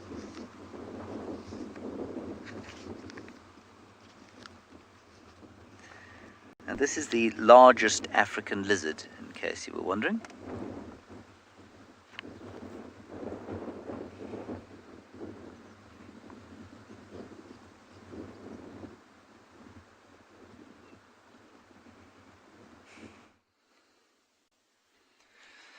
So we said we're going to try and see if we can make like a few different methods in order to find our direction, especially if we had to be somewhere out here and we didn't necessarily have all the tools that we could need in order to find direction. So let's say we didn't have a compass, we didn't know anything too much about the bush. Like, what are some of the ways in order for us to find where is east, where is west?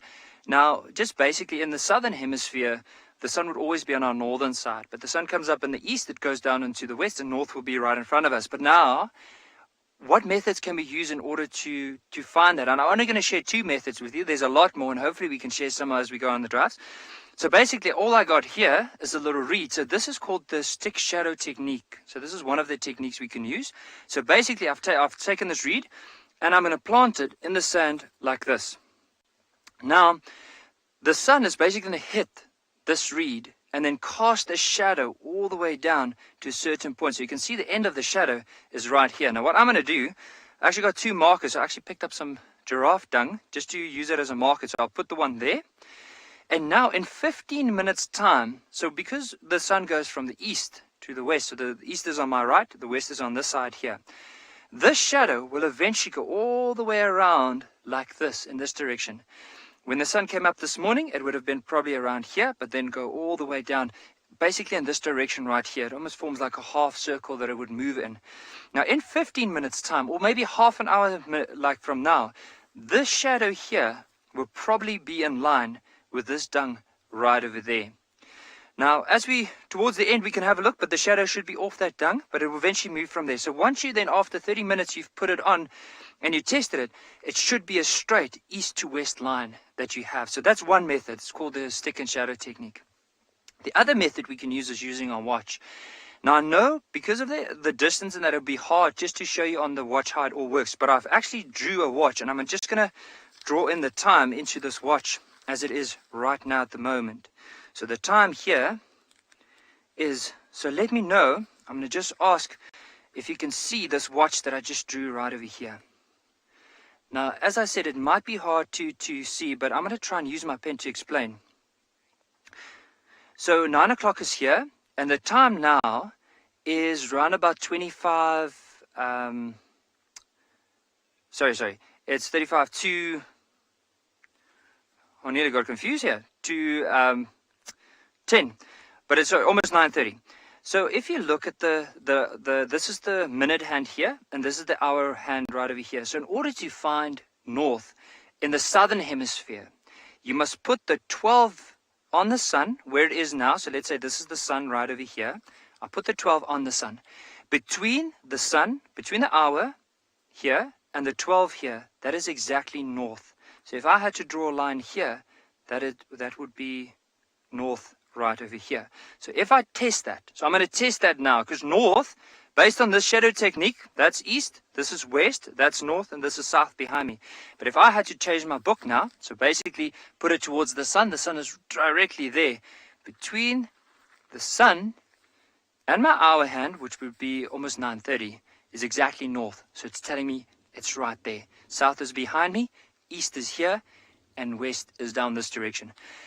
Now, the same method can be used to find south in the northern hemisphere, but I would like some of the kids, if you want to go and test this, or some of the adults that want to test it, like maybe if you can leave us some comments, what do you find work for you? And I would like to know from you, like I do know how to find it in the northern hemisphere as well, but I'd like to hear from you what techniques I can possibly use if I was stuck in the northern hemisphere to find my direction around here.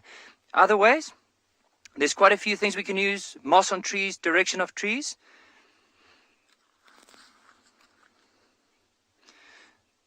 So please, if some of the viewers can send us some options for the evening drive, I would love to hear. But I just want to take the time now. So early on, as I put my notebook down, I moved the one, like the bit of the dung here. But I would just like to zoom in. I'm going to draw a circle around this. So have a look. The dung is right over here. And earlier on, that shadow was past the dung. And now it's already moved off. So eventually it would move there. So that's a direct east and west line to use.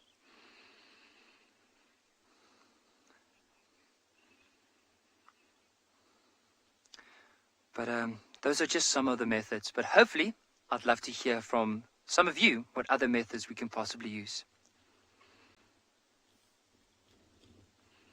I'm not even sure you're going to be able to hear me. It is so strong.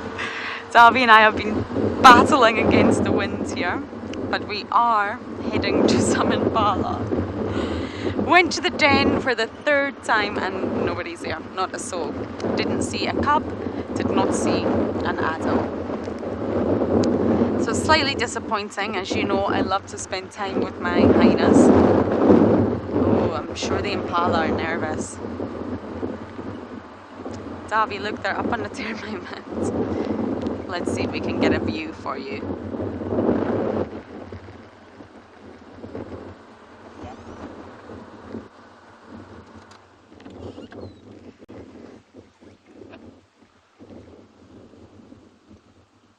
Yes, they're all nervous. They're huddling together, and the reason being their hearing's affected. Impala also don't like it when it's too windy. So just a reminder for this afternoon's drive during the SABC show, we will be announcing the chosen names of our hyenas, the hyena cubs. We've given 4 names, 4 Shangaan names. I'm going to run through them in just a moment, and we will be announcing the winners. You can still vote, there's still time. It's a 24-hour poll, so you can go onto Twitter and vote for your favorite name. So just a reminder for you all, we have Misavu, which is humorous. We have Ngwazi, which is adventurous. We have Shimbulu, which means have heart.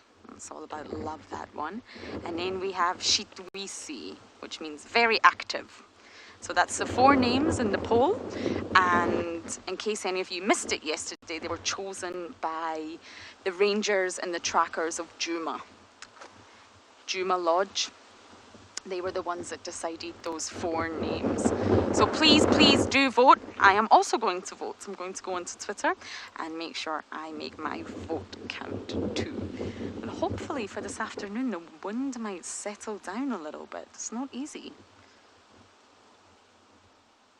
The impala have got daylight on their side, so they can see. It's not nighttime, but they're still a little bit concerned here, as you can see, because of the really strong winds.